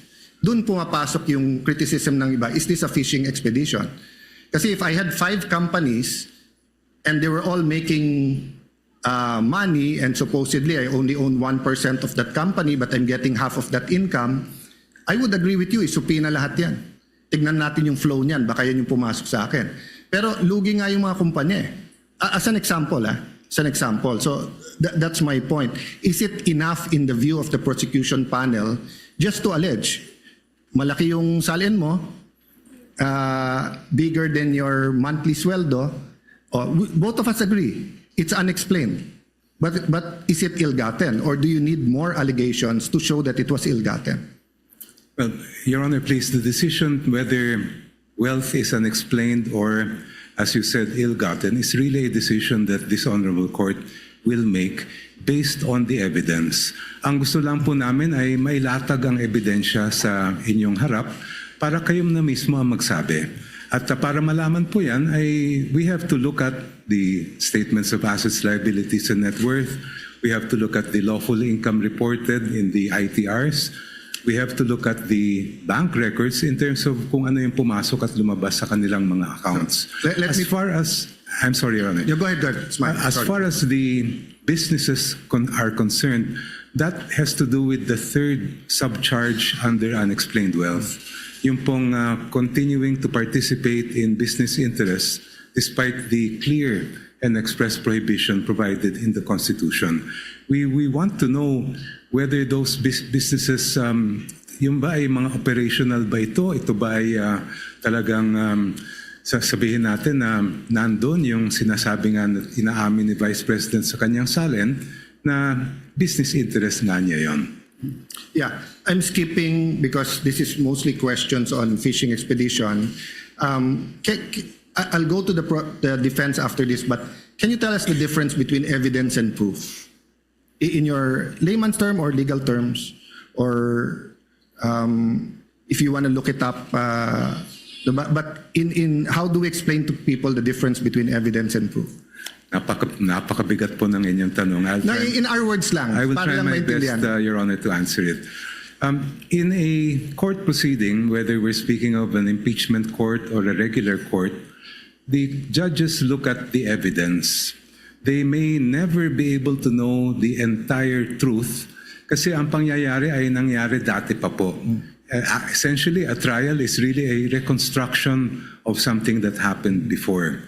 So it may happen in some cases, that there is enough evidence to make conclusions as far as a judgment is concerned, even if the members of the court did not get to see the entire truth. Yes. Ang gusto po namin maiwasan dito sa impeachment court ay meron po tayong hindi mailatag na ebidensya sa mga maestrado po na nandito para talagang maging buo yung larawan nila bago po kayo magpapasya. Yeah. I don't think there's any question that all of us here want na mailatag yung ebidensya. The question is, do you have the evidence or are you fishing for the evidence?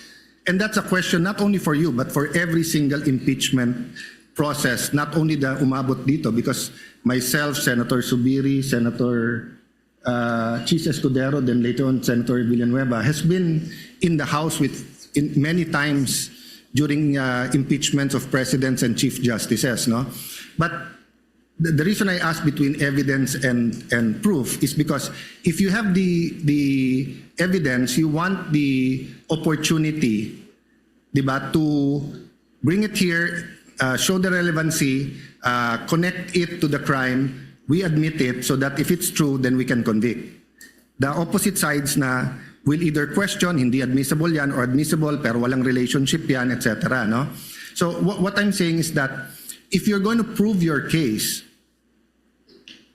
with no evidence except that if you get all of that,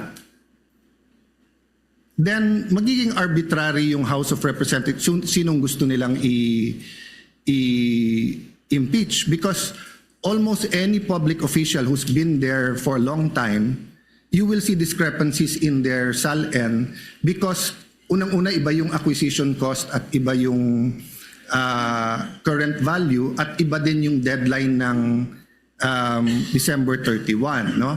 Which after this I'll ask the defense to answer, then I'll go into the AMLA, which is different from bank accounts, no? So if you're coming to the court with evidence already, but kinukuha mo yung subpoena na yan, di ba, to further prove your point, I don't think there'll be a question there. As Attorney Powa said kanina na kung yung BIR box na yan, alam natin yung laman, and dapat gamitin dito, they inallege nyo na. Pero kung hindi alam yung laman, are we fishing there if there's a tax evasion or wala? I don't know the answer. I'm asking you the question. You can answer it in any way you're comfortable in answering. If I may briefly narrate the procedure that the House might had to undergo for the articles to reach this honorable court. When the complaints were filed before the House of Representatives, the Committee on Justice was tasked not with conducting a trial, not with ferreting out all the evidence, but simply determining whether there was probable cause to proceed with the case. So hindi po namin hinanap yung kabuuan ng ebidensya dahil hindi po namin tungkulin yon. Yes. When we made the determination that there was sufficient probable cause to proceed with that case, then that is what we submitted in terms of the articles of impeachment that reached this honorable court. Ngayon, syempre po, just like a preliminary investigation conducted by a prosecutor, ang hawak lang po niyang ebidensya, ang titingnan lang po niya ay kung merong probable cause. Not all the evidence yet is before that prosecutor because wala pa pong trial. The presentation of evidence, even the subpoena or compulsion to present evidence will only happen when the trial takes place. And yung tinutukoy po ninyong fishing expedition, yun ay maaring sabihin natin nangyari kung only if the party requesting the evidence or documents ay nagbabakasakali lang. Baka may makuha tayo dito. In our case, I have to disagree that there was any sort of fishing expedition because based on what the Committee on Justice and later the plenary of the House found was sufficient, there was enough cause to proceed with the case. I'll go to probable cause, but yung sinabi mo, baka sakaling may makukuha dito. You said hindi ganon. So anong makukuha natin if we grant all the subpoenas you're requesting? The evidentiary facts, Your Honor, that were not yet hindi pa nakita ng House nung ang ginagawa lang po namin ay determinahin ang probable cause. So nagbabaka sakali din? Hindi po. No, kasi you said... Because there is basis for requesting for the So bank what will records. you see? You still don't know what you'll see? We are basing the request for the bank records on the evidence and information provided by the Anti-Money Laundering Council, which appears to show that there were billions of pesos that went through the accounts of the Vice President during that Let's go period to that of time. with the permission of the defense then. I think you're listing down naman. So the Anti-Money Laundering Council, no, does not deal with income. They deal with flow, right? So pag sinabing billion, that doesn't mean that a certain official has billions in their account. So meaning if I have 1 million pesos deposit on January 1, and then on January 5, I take it out and put it in time deposit for 1 month. And 1 month later, it comes out with 2% time deposit. Hindi na 1 million yon. 1 million in, 1 million out, 2 million, 1 million in the time deposit, 3 million. Paglabas na may 2%, 1 million 2 pesos, 1 million 2,000 pesos, 4 million na yon. So hindi evidentiary yun, speculation sa ikot ng pera. Meaning, all I have to do is find someone with a bank account and give them a long enough period, and I will say that they have hundreds of millions or billions. Precisely, Your Honor, that is why we want the bank records to be produced. Because, as you mentioned, the only reports submitted by the Anti-Money Laundering Council pertain to covered and suspicious transaction reports. They do not show us the exact balances that were contained in those bank accounts. And it is only the bank records that will provide that information. Agree. And it's suspicion. When you say suspicion, that does mean necessarily suspicion that it's attached to a AMLA crime. But it could be suspicious meaning 6 months walang gumagalaw. Biglang everyday ngayon gumalaw. Diba? Yun yung definition ng part ng definition ng AMLA. But if you cannot connect AMLA and the bank accounts, that's precisely what the defense and other people are saying. Aren't you nga fishing between the three? Fishing means hindi mo pa hawak, so you're trying to get a fish, in this case, a very big fish. Diba? So, pag sinabing hindi fishing expedition, meron ka ng ebidensya, but you want to prove that in court, and you need that to prove it, but you know what to prove already.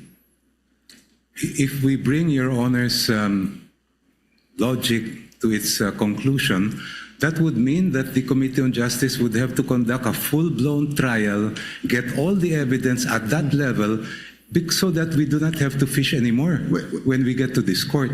When that is not the contemplation of the procedure for impeachment under the Constitution. I won't argue what the with what the permission with the permission of the gentleman of the floor, Senator Cayetano. Last 2 questions. Thank you very much. So, Senator Escudero, myself, we were in the Estrada and Arroyo impeachment. It's harder to impeach a president than a vice president. Diba? But whether it was accounts, anong laman, property, kotse, we did our homework. So it's not my place to tell you did or not. Kaya nga tinatanong ko, may ebidensya ba o wala? Or is it a fishing expedition or not? But as I said a while ago, I won't argue. So I have one last question after that, but I'll go first to the defense. In the context of what I asked, no? Between those 2 examples, eto salin mo, eto income mo, malaki salin mo, we can agree it's unexplained. Kasi nga, you need to explain it further. But is it automatically ill-gotten wealth? No, Your Honor. So if it's not automatically ill-gotten wealth, in your view, I mean, I read this from your, maybe you can just restate, why is it a fishing expedition? Opo. Your Honor, because precisely, yun pong sinasabi nila na unexplained wealth, they were basing it for 20 years, for one, no? Pangalawa, they couldn't pinpoint exactly bakit mo nasabing may unexplained. Alin dito sa properties yun unexplained, no? Third, and if I may elaborate from our memo, if you look at the articles of impeachment, it presupposes that the Vice President earned 30 million over a span of 20 years. Yes, they did not think about the vice president not being in public office from 2013 to 2016. They didn't think about the income that could have, been generated by being married to a lawyer who had his own law office. So to us, it was basically a conjecture, speculation, conclusion of law and fact to say, biglang, uy, may unexplained wealth po dito. No? That's basically our point. And then secondly, the decision earlier, it was mentioned by distinguished opposing counsel, decision rests upon this court to determine kung meron ng unexplained wealth. I disagree with that. The ultimate decision rests upon this court, that is true. But the initial decision rests with the person accusing, di ba?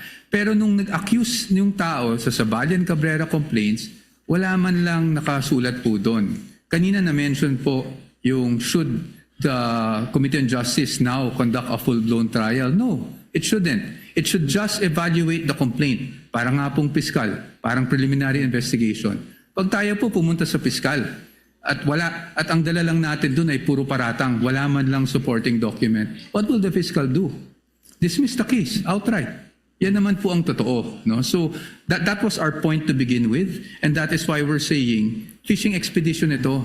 Kasi hindi mo man lang mapinpoint kung anong transaction yung sinasabi mong nag-amass ang Vice President natin. Anong taon na nag-amass yung Vice President natin ng ill-gotten wealth or unexplained wealth.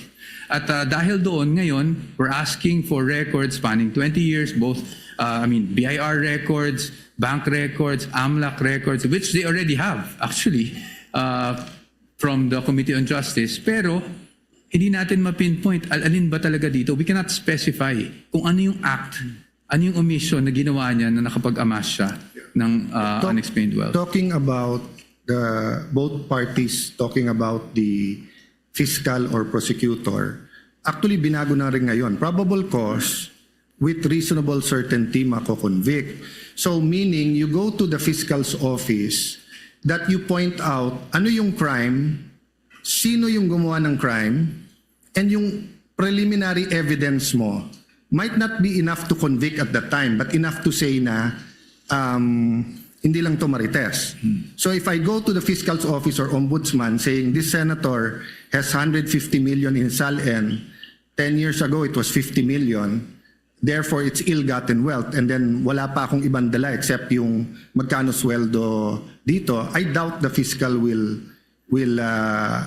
file that case. But if I tell the fiscal that he has 2 cars in his SALN, but eto, I see him using 4, then give him the opportunity. But I can subpoena the LTO. Na kanino ba yung plate number na yan? Baka namang nasa kapatid talaga niya, no? But the last set of questions, I'll just ask it once, no? So I think everyone understands naman the subpoena regarding the Vice President. The issue was really the dates and how specific or hindi. Actually 2 questions. The corporations, do you not have to pierce the corporate veil, considering there's no allegations in the articles that these companies were used to amass ill-gotten wealth? In fact, I haven't read everything, but so far sa binasa ko is hindi kumikita tong mga kumpanya na to, because there's a Supreme Court decision that if it's a joint account, may rights din yung isa. And I don't even know if we informed all of those companies that we might subpoena their records. So did we give them that opportunity? Isama ko na yung last question, Mr. Presiding Officer, and I won't follow it up, no? But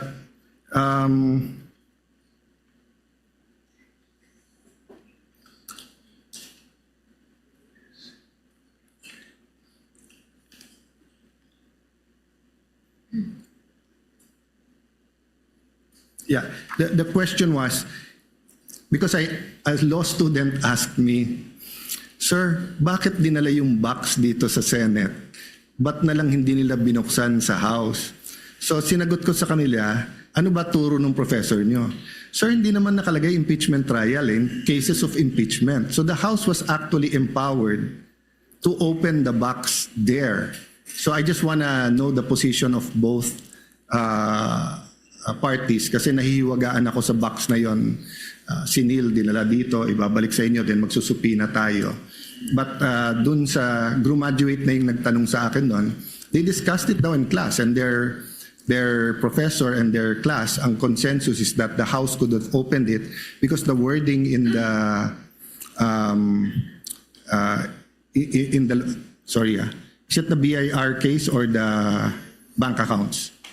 No, bank accounts ata, yung in cases of impeachment yung nakalagay dun sa sa Bank batas. accounts. Secrecy of bank deposits. Yes. So ang question niya, let me rephrase, is that did you do that there? Kasi if you did that there, hawak nyo na ngayon. Hindi na namin problema sana. No? So those two questions lang regarding do you think nag-comply yung requirements dun sa companies, and should we give notice to the companies? And secondly, about bank account, could you have opened it already in the House? Yung BIR din ba? Counsel for the panel of prosecutors may respond. Thereafter, counsel for respondents. Thank you, Your Honor. And we would like to thank Counsel, thank you very Senator much. Judge Thank you, Allen for his Senator interjections. If Your Honor, please, the doctrine of piercing the corporate veil applies when we are determining liability of the company or corporation involved. In this particular case, that doctrine has no application at all. We are asking for those records to be produced so that we can determine the extent of participation of the Vice President, as she herself had admitted those business interests in her salience. Kaya po namin hinihingi po yun. Kasi sa tingin po namin ay wala pong aplikasyon ang piercing the corporate veil.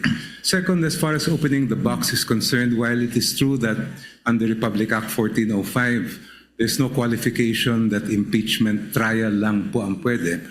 As I understand it, it was the better judgment of the committee out of sheer discretion and prudence not to, because at that time we were already being bombarded with petitions left and right seeking to restrain our proceedings, and we felt that it would be more prudent to bring the matter to this honorable court.